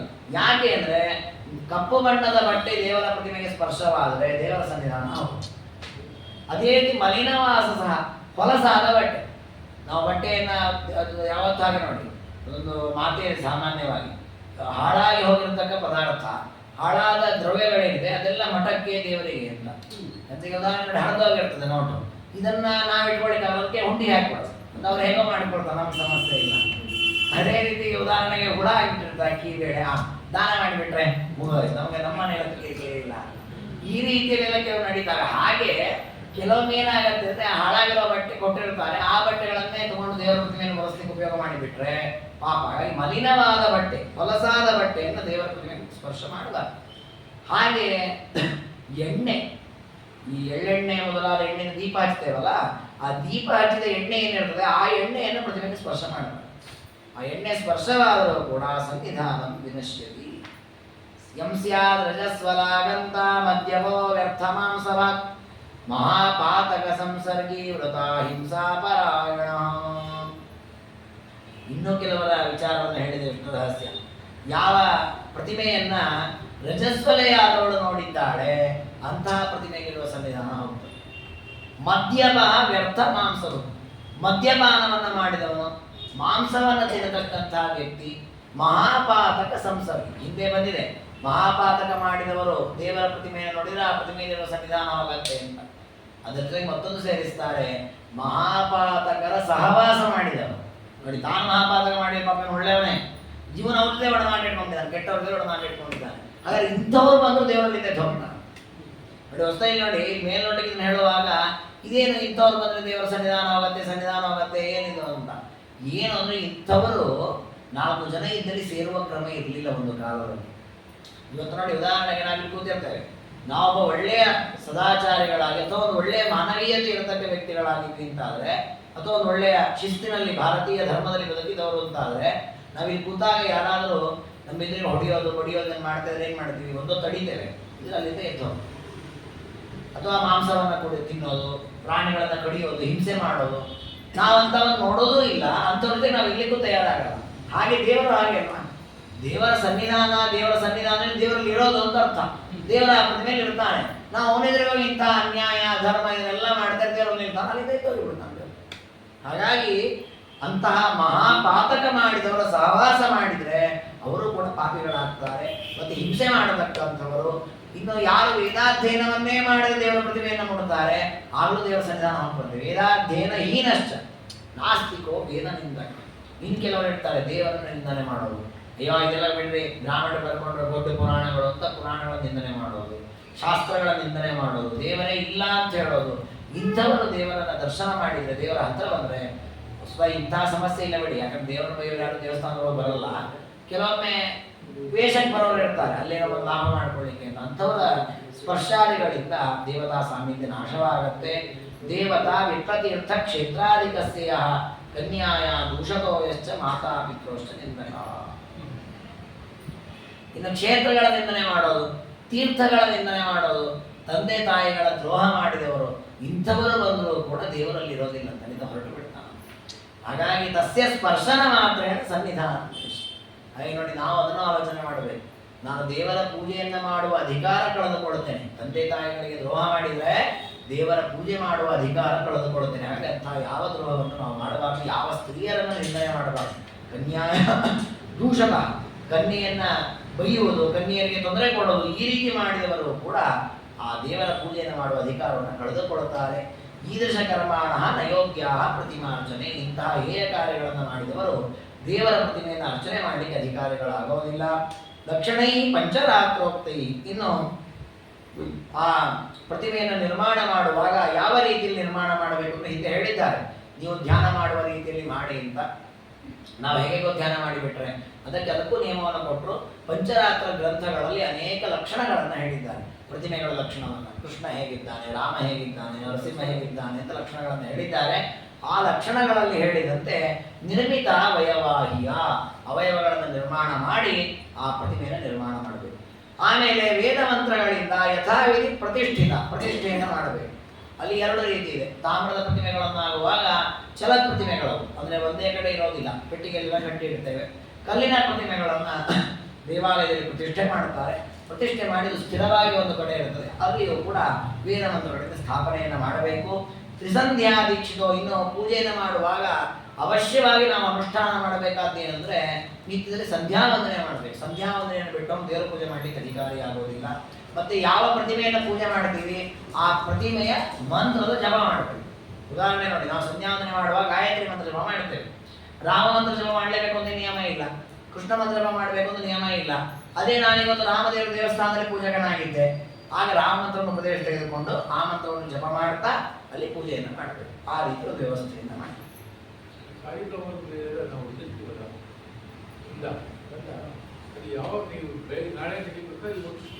ಬೆಳಗ್ಗೆ ಸೂರ್ಯೋದಯಕ್ಕಿಂತ ಮೊದಲೇ ತೆಗಿಲಿಕ್ಕಾಗೋದ್ರೆ ಬೆಳಿಗ್ಗೆ ತೆಗಿಬಹುದು. ನೀವು ಸೂರ್ಯೋದಯಕ್ಕಿಂತ ಬೆಳಗ್ಗೆ ಎಂದು ತೆಗಿಲಿಕ್ಕಾಗಲ್ಲ, ಉದಾಸೀನ ನಿಮ್ದು ಅಂತ ಹೇಳ್ತಾರೆ ವಿಷಯ. ಬೆಳಗ್ಗೆ ನಾವು ಅಕಸ್ಮಾತ್ 7 ಗಂಟೆ 8 ಗಂಟೆಗೆ ಸ್ನಾನ ಮಾಡೋ ಪ್ರಸಂಗ ಇತ್ತು ಅಂದ್ರೆ ಆಗ ಪಾಪ ಬರುತ್ತೆ. ಅದಕ್ಕೆ ಏನ್ ಮಾಡ್ತಾರೆ, ಪೂಜೆ ಹಾಕೊಂಡು ತೆಗೆದುಬಿಡ್ತಾರೆ. ಬೇಡ ಲೇಟ್ ಆಗ ನಡೆದೋಗುತ್ತೆ. ಅವರ ಬೆಳಿಗ್ಗೆ ಕಟ್ಟಬೇಕಾಗತ್ತೆ, ಅದಕ್ಕೆ ತೆಗಿತಾರೆ. ಹೊಸ ಕ್ರಮ ಇರೋದು ಹೇಗೆ ಅಂದ್ರೆ ಪ್ರತಿಮೆ ನಿರ್ಮಾಲ್ಯ ವಿಸರ್ಜನೆ ಹೇಳಿದ್ರೆ ಬೆಳಿಗ್ಗೆ. ಅದು ಇವತ್ತು ನಾವೇನು ದೇವರಿಗೆ ಅರ್ಚನೆ ಮಾಡ್ತೀವಿ, ಹೂಗಳನ್ನ ಗಂಧವನ್ನ ಎಲ್ಲ, ಅದು ಹಾಗೇ ಪ್ರತಿಮೆ ಮೇಲೆ ಇರ್ಬೇಕು. ಇಡೀ ದಿವಸ ಇಲ್ಲಿ ಏನು ತಪ್ಪಿಲ್ಲ. ಮರುದಿವಸ ಬೆಳಿಗ್ಗೆ 4:30-5 ಗಂಟೆ ಸ್ನಾನ ಮಾಡಿ 5:30-6 ಗಂಟೆ ಒಳಗೆ ತೆಗೆದುಬಿಡ್ಬೇಕು ಎಲ್ಲ ನಿರ್ಮಾಣ. ಸಾಲಿಗ್ರಾಮ ಎಲ್ಲದಕ್ಕೂ ಒಂದೇ ನಿಯಮ. ಸಾಲಿಗ್ರಾಮಗಳಿಗೂ ಆ ನಿಯಮ ಇದ್ದೇ ಇದೆ. ಯಾವುದಾದ್ರು ಬೆಳಿಗ್ಗೆ ತೆಗಿಲೇಬೇಕು. ಅದಕ್ಕೆ ಮಧ್ವಾಚಾರ್ಯರ ಶಿಷ್ಯರು ಬೆಳಿಗ್ಗೆ ಸೂರ್ಯೋದಯಕ್ಕಿಂತ ಮೊದಲೇ ಆಚಾರ ಸ್ನಾನ ಮಾಡಿರ್ತಿದ್ರು. ಇವರು ಕೂಡ ಆಚಾರ್ಯ ಶಿಷ್ಯರು ಕೂಡ ಸ್ನಾನವನ್ನು ಮಾಡಿ ನಿರ್ಮಾಲ್ಯವನ್ನು ತೆಗೆದಿದ್ರು. ನಿರ್ಮಾಲ್ಯವನ್ನು ತೆಗೆದು ಅಭಿಷೇಕವನ್ನು ಮಾಡಿ ನಿರ್ಮಾಲ್ಯ ಸಜ್ಜನ ಪೂಜೆ ಮುಗಿಸ್ತಿದ್ರು. ಅದು ಇವತ್ತು ಕೂಡ ಮಠಗಳಲ್ಲಿ ಇದೆ ಕ್ರಮಗಳು. ಇವತ್ತು ಈ ನೀವು ಉಡುಪಿ ಮಠಗಳಲ್ಲಿ ಅವರು ಪೀಠದಲ್ಲಿ ದೇವರನ್ನು ಹಾಗೆ ಕೊಡಿಸಿರ್ತಾರೆ. ಅವರು ಒಂದೇ ಕಡೆ ಪೂಜೆ ಮಾಡೋದಿತ್ತು ಅಂದರೆ, ಈಗ ಘಟ್ಟದ ಮೇಲಿನ ಮಠಗಳಲ್ಲಿ ನಿತ್ಯ ಭುಜಂಗಿಸ್ತಾರೆ ದೇವರನ್ನು ಪೂಜೆ ಆಗಿಕೊಳ್ಳಿ. ಇವ್ರು ಹಾಗಲ್ಲ, ಒಂದೇ ಕಡೆ ಪೂಜೆ ಇತ್ತು ಮಂಟಪದಲ್ಲೇ ದೇವರನ್ನಿಟ್ಟಿರ್ತಾರೆ. ದೇವರನ್ನಿಟ್ಟಾಗ ಅದು ಹೂ ತುಳಸಿ ಎಲ್ಲ ಅರ್ಚನೆ ಮಾಡಿರ್ತಾರೆ. ಯಾವುದು ಬೇಕು ನಿರ್ಮಾಲ್ಯ ಬೇರೆ ದೇವತೆಗಳಿಗೆ ಇರಿಸಲಿಕ್ಕೆ ಅಷ್ಟು ತಕ್ಕೊಳ್ತಾರೆ, ಉಳಿದೆಲ್ಲ ಅಲ್ಲೇ ಇರುತ್ತದೆ. ಮರುದಿವಸ ಬೆಳಿಗ್ಗೆ ಬೇಗ ಸ್ನಾನ ಮಾಡಿ ನಿರ್ಮಾಲ್ಯ ತೆಗಿತಾರೆ. ಅಕಸ್ಮಾತ್ ಲೇಟಾಗಿ ಪೂಜೆ ಇದ್ರು 6 ಗಂಟೆ ಒಂದು ಸ್ನಾನ ಮಾಡಿ ನಿರ್ಮಾಲ್ಯ ಮುಗಿಸ್ಕೊಂಡು ಮತ್ತೆ ಪಾದ ಪೂಜೆ ಮುದ್ರಾಧಾರಣೆ ಎಲ್ಲ ಮಾಡಿಸ್ತಾರೆ. ಮತ್ತು ಮಧ್ಯಾಹ್ನ ಸ್ನಾನ ಮಾಡಿ ಮಹಾಪೂಜೆ ಮಾಡ್ತಾರೆ. ನಿರ್ಮಾಲ್ಯ ಬೆಳಿಗ್ಗೆ ಬೇಗ ಮಾಡ್ತಾರೆ. ಅದು ಕ್ರಮ ಇರೋದೇ ಹಾಗೆ ಶಾಸ್ತ್ರಗಳು. ನಿರ್ಮಾಲ್ಯ ಬೆಳಿಗ್ಗೆ ತೆಗಿಬೇಕು. ನಮಗಿಲ್ಲ, ನಾವು ಬೆಳಿಗ್ಗೆ ಬೇಗ ತೆಗೆಯೋ ಸ್ಥಿತಿ ಇಲ್ಲ, ಅಥವಾ ನಾವು ದೇವರನ್ನು ಕಟ್ಟಬೇಕು ಅಂದ್ರೆ ಅದೆಲ್ಲ ತೆಗೆದು ಬಿಟ್ಟು ಬರೀ ಶುದ್ಧವಾದ ಪ್ರತಿಮೆಯನ್ನು ಮಾತ್ರ ಪೆಟ್ಟಿಗೆ ಮಾಡುವ ಕ್ರಮ ಇದೆ. ಹಾಗೆ ನಮಗೂ ಅದೇನೇವ ಪ್ರತಿಮೆಗಳಿಗೂ ಅದೇನೋ ಅಂತೂ ಹೀಗೆ ದೇವರ ಪೂಜೆಯನ್ನು ಮಾಡುವಾಗ ಸಂಧ್ಯಾ ವಂದನೆಯನ್ನು ಬಿಡ್ಲಿಕ್ಕೆ ತ್ರಿಸಂಧ್ಯಾ ದೀಕ್ಷಿತೋ ನಿತ್ಯಂ ತತ್ತನ ಮಂತ್ರಸ್ಥ ಜಾಪ. ಜೊತೆಗೆ ಹಿಂದೆ ಹೇಳಿದ ವೈಷ್ಣವ ದೀಕ್ಷೆ, ಯಾವ ತತ್ತಮುದ್ರಾಧಾರಣೆ, ವಿಷ್ಣುವಿನ ಹೆಸರು ಇದೆಲ್ಲ ಇಟ್ಕೊಳ್ಬೇಕು. ಅಂಥವ್ರು ಪೂಜೆ ಮಾಡಬೇಕು. ಒಂದು ವೇಳೆ ದೀಕ್ಷಾ ವಿಹೀನನಾದ್ರೆ ಅವನು ಒಂದು ವೇಳೆ ಪ್ರತಿಮೆಯನ್ನು ಮುಟ್ಟಿದ್ರೆ ನೈವ ಸಿದ್ಧಿ ಮವಾಪ್ನೋತಿ ಪ್ರತ್ಯವಾಯೋ ಭವೇದಿ, ಅದರಿಂದ ಅವನಿಗೆ ಸಿದ್ಧಿಯೂ ಆಗಲ್ಲ, ಅವನಿಗೆ ಪಾಪ ಬರ್ತದೆ. ಹಾಗಾಗಿ ವೈಷ್ಣವ ದೀಕ್ಷೆ ಇಲ್ಲದೇ ಇದ್ದವರು ದೇವರ ಪ್ರತಿಮೆಯನ್ನು ಮುಟ್ಟಬಾರದು. ಲೋಹ ಸೀಸ ಕರಂಗಾಣ ಮೂರ್ತಿ ನೈವಾರ ಕೂಟಕಿ ಕರ್ತವ್ಯ ಸಿದ್ಧಿದಾನೈವ ಪೂಜಕಾನಾಂ ಭವೇತಿ ಸಾ. ಇನ್ನು ಲೋಹ ಸೀಸಕ ರಂಗ ಏನು ಹೀಗಂದ್ರೆ ಕಬ್ಬಿಣದಿಂದ ದೇವರ ಪ್ರತಿಮೆಯನ್ನು ಮಾಡೋದು, ಸ್ಟೀಲ್ನಿಂದ ದೇವರ ಪ್ರತಿಮೆ ಮಾಡೋದು ಅದೆಲ್ಲ ನಿಷಿದ್ಧ, ಶಾಸ್ತ್ರ ನಿಷಿದ್ಧ. ಕಬ್ಬಿಣ ಸ್ಟೀಲ್ಗಳಿಂದ ದೇವರ ಪ್ರತಿಮೆಯನ್ನು ಮಾಡಬಾರದು, ಅಂತಹ ಪ್ರತಿಮೆಯನ್ನು ಪೂಜೆ ಮಾಡಲೂಬಾರದು, ಅದರಿಂದ ಸಿದ್ಧಿಯೂ ಸಿಗೋದಿಲ್ಲ. ಅದೇ ರೀತಿ ರಂಗ ಅಂತಂದ್ರೆ ಬಣ್ಣದಿಂದ ಮಾಡಿರತಕ್ಕಂತಹ ಪ್ರತಿಮೆ, ರಂಗೋಲಿ ಅಲ್ಲ, ಬಣ್ಣದಿಂದ ಕೆಲವು ಪ್ರತಿಮೆಯನ್ನು ಮಾಡ್ತಾರೆ. ಅಂತಹ ಪ್ರತಿಮೆಗಳು ಕೂಡ ಪೂಜೆಗೆ ಅರ್ಹ ಅಲ್ಲ. ಹೊಸ ಕಟ್ಟಿಗೆಯಲ್ಲಿ ಮಾಡಿದ ಪ್ರತಿಮೆ ಪೂಜೆಗೆ ಬರ್ತದೆ. ಕಟ್ಟಿಗೆಯಲ್ಲೂ ಕೂಡ ಕೆಲವು ಕಟ್ಟಿಗೆಗಳಿದೆ, ಗಂಧದ ಕಟ್ಟಿಗೆ, ಆಮೇಲೆ ಇನ್ನೂ ಕೆಲವು ಕಟ್ಟಿಗೆಗಳಿದೆ. ಆ ಕಟ್ಟಿಗೆಯಲ್ಲಿ ಪ್ರತಿಮೆಯನ್ನು ಮಾಡಿದ್ರೆ ದೇವರ ಪೂಜೆಗೆ ಉಪಯೋಗ ಮಾಡಬಹುದು. ಆದರೆ ಕ್ಷುದ್ರ ಅರಕೂಟಕಿ, ಕ್ಷುದ್ರವಾದ ವೃಕ್ಷಗಳಿರ್ತವೆ, ಕ್ಷುದ್ರವಾದಂತಹ ಕೆಲವು ಪ್ರಾಣಿಯ ಧಾತುಗಳಿರ್ತವೆ, ಅವುಗಳಿಂದ ಮಾಡಿರತಕ್ಕಂತಹ ಪ್ರತಿಮೆಗಳೇನಿದೆ ಇವು ಪೂಜೆಗೆ ಅರ್ಹವಾಗುವುದಿಲ್ಲ. ಕರ್ತವ್ಯ ಸಿದ್ಧಿದಾನೈವ ಪೂಜಕಾನ ಭವೇತ್ಸದು, ಯಾವುದೇ ರೀತಿಯಾದ ಸಿದ್ಧಿಯನ್ನು ಕೊಡೋದಿಲ್ಲ. ಹಾಗಾಗಿ ಈ ಹಿಂದೆ ಹೇಳಿದಂತೆ ಬಂಗಾರ, ಬೆಳ್ಳಿ ಮೊದಲಾದ ಲೋಹದಿಂದ ಅಥವಾ ಒಳ್ಳೆಯ ಶುದ್ಧವಾದ ಶಿಲೆಯಿಂದ ದೇವರ ಪ್ರತಿಮೆಯನ್ನು ನಿರ್ಮಾಣ ಮಾಡಬೇಕು. ಹಾಗಾಗಿ ನಮ್ಮ ಹಿಂದಿನ ಎಲ್ಲ ಭಾರತೀಯ ಜ್ಞಾನಿಗಳು ಅಂತಹ ಪ್ರತಿಮೆಗಳನ್ನೇ ಮಾಡಿದ್ದಾರೆ. ನೋಡಿಬೇಕಾದ್ರೆ ಎಂತೆಂತಹ ದೇವಸ್ಥಾನಗಳನ್ನು ಕಟ್ಟಿದ್ದಾರೆ, ಎಂತೆಂತಹ ಮಠಮಂದಿರಗಳಲ್ಲಿ ಎಷ್ಟೆಷ್ಟು ಪ್ರತಿಮೆಗಳಿವೆ. ಎಲ್ಲ ಒಂದೋ ಬೆಳ್ಳಿಯೋ ಬಂಗಾರವೋ ತಾಮ್ರವೋ ಈ ಥರದ್ದೇ ಪ್ರತಿಮೆಗಳು, ಕಲ್ಲಿನ ಪ್ರತಿಮೆಗಳಿರ್ತವೆ. ಅದು ಬಿಟ್ಟು ಬೇರೆ ಯಾವುದೇ ರೀತಿಯ ಪ್ರತಿಮೆಗಳನ್ನು ಮಾಡುವಂತಿಲ್ಲ. ಪೂಜಾ ವಿಧಾನ ವಿಸ್ತಾರ ವಿಜ್ಞೇಯ ಪಾಂಚರಾತ್ರಕ. ಇನ್ನು ಪೂಜೆಯನ್ನು ಹೇಗೆ ಮಾಡೋದು ಅಂತ ಪ್ರಶ್ನೆ ಬರ್ಬೋದು. ಯಾಕೆಂದ್ರೆ ಪೂಜೆಯು ದೇವರಿಗೆ ವಿಶೇಷವಾಗಿ ಮಾಡಬೇಕಂತಲ್ಲ, ಅಂದರೆ ಅದನ್ನು ಪಂಚರಾತ್ರದಿಂದ ತಿಳ್ಕೊಳ್ಳಿ. ಯಾಕಂದ್ರೆ ಬಹಳ ವಿಷಯ ಇದೆ ಇದರಲ್ಲಿ, ಒಂದೊಂದು ಹಂತದಲ್ಲೂ ಅನೇಕ ವಿಚಾರಗಳು ಬರ್ತದೆ. ಆ ಎಲ್ಲವನ್ನು ಪಂಚರಾತ್ರದ ಮೂಲಕ ತಿಳಿದುಕೊಳ್ಳಬೇಕು.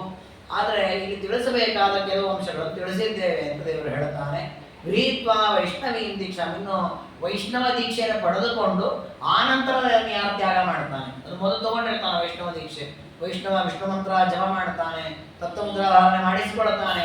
ಆಮೇಲೆ ದುಷ್ಟರ ಸಹವಾಸವಾಗಿ ನಾಸ್ತಿಕ ಬುದ್ಧಿನ ದೇವರಿಲ್ಲ, ಅದಿಲ್ಲ ಇದಿಲ್ಲ ಅಂತೇಳಿ ವೈಷ್ಣವ ದೀಕ್ಷೆನ ಯಾರು ಬಿಡ್ತಾನೆ ಅಂಥವನು ರೌರವನು ನರಕ ಪ್ರಜೇತ್, ರೌರವ ನರಕಕ್ಕೆ ಹೋಗಿ ಬಿಡುತ್ತಾನೆ.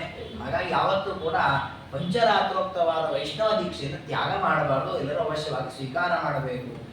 ಇಂತಹ ಸ್ವೀಕಾರ ಮಾಡಿ ಪೂರ್ವೋಕ್ತ ಗುಣವಾನ್, ಈ ಹಿಂದೆ ಹೇಳಿದಂತೆ ಒಳ್ಳೆಯ ಗುಣದಿಂದ ದೇವರ ಮಂತ್ರವನ್ನು ಜಪ ಮಾಡ್ತಾ ದೇವರ ಪ್ರತಿಮೆಯನ್ನು ಯಾರು ಆರಾಧನೆ ಮಾಡ್ತಾನೆ, ಅಷ್ಟೇಕ್ಕೆ ಮುಗಿಲಿಲ್ಲ ನೋಡಿ, ಇಷ್ಟು ಮಾಡಿಬಿಟ್ರೆ ಮುಗಿಲಿಲ್ಲ, ಎಲ್ಲವೂ ಬೇಕು. ಅದಕ್ಕೆ ಆಚಾರ್ಯರು ತಮ್ಮ ಗ್ರಂಥಗಳಲ್ಲಿ ತಮ್ಮ ಪರಂಪರೆಯಲ್ಲಿ ಎಲ್ಲವನ್ನು ಕೊಟ್ಟಿದ್ದಾರೆ.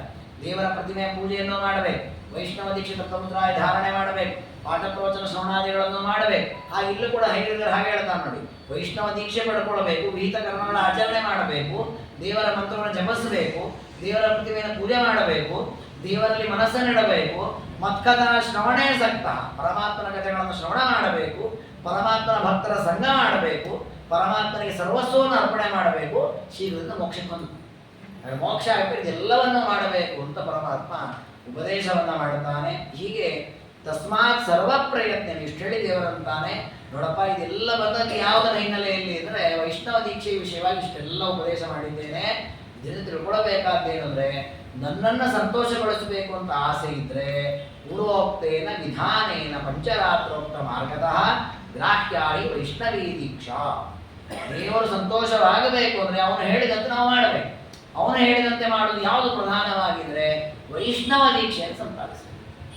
ಬಾಹ್ಯವಾದ ದೀಕ್ಷೆ, ಆಂತರವಾದ ದೀಕ್ಷೆ. ಅದರಿಂದಲೇ ದೇಹ ಬಂದ ವಿಮೋಕ್ಷ ಹೊಂದಲಿಕ್ಕೆ ಸಾಧ್ಯ.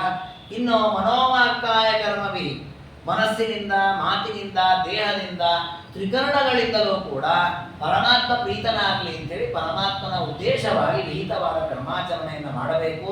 ಈ ರೀತಿ ಯಾರು ವೈಷ್ಣವ ದೀಕ್ಷೆಯನ್ನು ಹೊಂದಿ ವಿಹಿತ ಕರ್ಮಾನುಷ್ಠಾನ ಮಾಡ್ತಾರೆ, ತೇ ವಿಷ್ಣು ಸಮಾನತ, ಅವರು ವಿಷ್ಣುವಿಗೆ ಸಮಾನರು. ಅಂದರೆ ವಿಷ್ಣುವಿನ ಪ್ರತಿಮೆ ಇದ್ದಂತೆ, ಅಂದರೆ ದೇವರಿಗೆ ಅತ್ಯಂತ ಪ್ರೀತಿ ಪಾತ್ರರು ಅಂತ ಅರ್ಥ. ದೇವರಿಗೆ ಯಾರು ಸಮಾನರಾಗೋದಿಲ್ಲ, ಅಂದರೆ ದೇವರಿಗೆ ಅವ್ರ ಮೇಲೆ ಅಷ್ಟು ಪ್ರೀತಿ ಇದೆ. ಯಾಕಂದ್ರೆ ಅರ್ಜುನರಿಗೆ ಭೀಮಸೇನದೇವರಿಗೆಲ್ಲ ದೇವರು ಹಾಗೆ ಹೇಳೋದು, ಇವರೆಲ್ಲ ನನ್ನ ಸಮರು ಅಂತ ಹೇಳಿಬಿಡ್ತಾನೆ. ನಮ್ಮ ಪ್ರಾಣ ಹಿ ಪಾಂಡವ, ನನ್ನ ಪ್ರಾಣ ಅಂದ್ಬಿಟ್ಟ ದೇವರು. ದೇವರ ಪ್ರಾಣ ಪಾಂಡವರು ಅಲ್ಲ, ಮತ್ತೇನು ಹಾಗಾದ್ರೆ ದೇವರಿಗೆ ಪಾಂಡವರ ಮೇಲೆ ಅಷ್ಟು ಪ್ರೀತಿ ಇದೆ ಅಂತ. ಹಾಗೆ ನಮ್ಮ ಮೇಲೆ ದೇವರಿಗೆ ಬಹಳ ಪ್ರೀತಿ ಆಗತ್ತೆ ಯಾವಾಗ ಈ ವೈಷ್ಣವ ದೀಕ್ಷೆಯನ್ನು ನಾವು ಸಂಪಾದಿಸಿದ್ರೆ ಆಗ ದೇವರಿಗೆ ಪ್ರೀತಿ ಆಗತ್ತೆ. ಹೀಗೆ ಪರಮಾತ್ಮನ ಪ್ರೀತಿಕರವಾದ ವೈಷ್ಣವ ದೀಕ್ಷೆಯ ಉಪದೇಶವನ್ನು ಮಾಡಿದ್ದೇನೆ. ಇದನ್ನು ಯಾರು ಶ್ರವಣ ಮಾಡ್ತಾರೆ ಅವರಿಗೆ ಜ್ಞಾನ ಯಜ್ಞವನ್ನು ಮಾಡಿಸಿದ ಫಲ ಬರ್ತದೆ ಅಂತ ಹೇಳಿದ. ಪಠಯದ್ವಾ ಶಾವಯೇದ್ವಾಪಿ ಜ್ಞಾನ ಯಜ್ಞ ಫಲಂ ಲಭೆ. ಈ ರೀತಿಯಾದ ಪರಮಾತ್ಮನ ಪ್ರೀತಿಕರವಾದ ದೀಕ್ಷಾ ವೈಷ್ಣವ ದೀಕ್ಷೆಯನ್ನ ವಿಚಾರವನ್ನು ನಿರೂಪಣೆ ಮಾಡುವ ಅಧ್ಯಾಯಗಳನ್ನು ಯಾರು ಶ್ರವಣ ಮಾಡುತ್ತಾರೆ ಅವರು ಉತ್ತಮವಾದ ಜ್ಞಾನಯಜ್ಞ ಮಾಡಿಸಿದ ಫಲವನ್ನು ಪಡೆದುಕೊಳ್ತಾರೆ ಎಂದು ಹೇಳಿ ಮುಂದೆ ಮತ್ತೊಂದು ವಿಚಾರವನ್ನು ಬ್ರಹ್ಮದೇವರು ಕೇಳುತ್ತಾರೆ. ಏನದು ಅಂದರೆ ಸೃಷ್ಟಿ ವೈಚಿತ್ರ್ಯ ಹೇತುದಿಯೇ ಜೀವಾನಾಂ ಯದನಾದಿತ.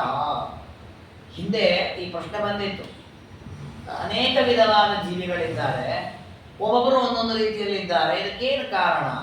ಕರ್ಮ ಕಾರಣವೋ ಪರಮಾತ್ಮ ಕಾರಣವೋ ಅಂತ ವಿಚಾರ ಮಾಡಿ, ಕರ್ಮ ಕಾರಣ ಅಂದರೆ ಪರಮಾತ್ಮನ ಸ್ವಾತಂತ್ರ್ಯಕ್ಕೆ ಧಕ್ಕೆ, ಇಲ್ಲ ಪರಮಾತ್ಮ ಕಾರಣ ಅಂದರೆ ಪರಮಾತ್ಮ ವಿಷಮವಾಗಿ ಆಗಿ ಫಲ ಕೊಡ್ತಾನೆ ಅಂತ ಪ್ರಶ್ನೆ ಮಾಡಿಲ್ಲ. ಆಗ ಹೇಳಿದ್ರು ಇಲ್ಲ, ಕರ್ಮಕ್ಕನುಗುಣವಾಗಿ ಫಲ ಬರೋದು, ಆದರೆ ಆ ಕರ್ಮವು ಕೂಡ ಪರಮಾತ್ಮನ ಅಧೀನ, ಹಾಗೆ ಪರಮಾತ್ಮ ಸ್ವಾತಂತ್ರ್ಯಕ್ಕೂ ಧಕ್ಕೆ ಇಲ್ಲ ಅಂತ ಹಿಂದೆ ನಿರೂಪಣೆ ಮಾಡಿತ್ತು.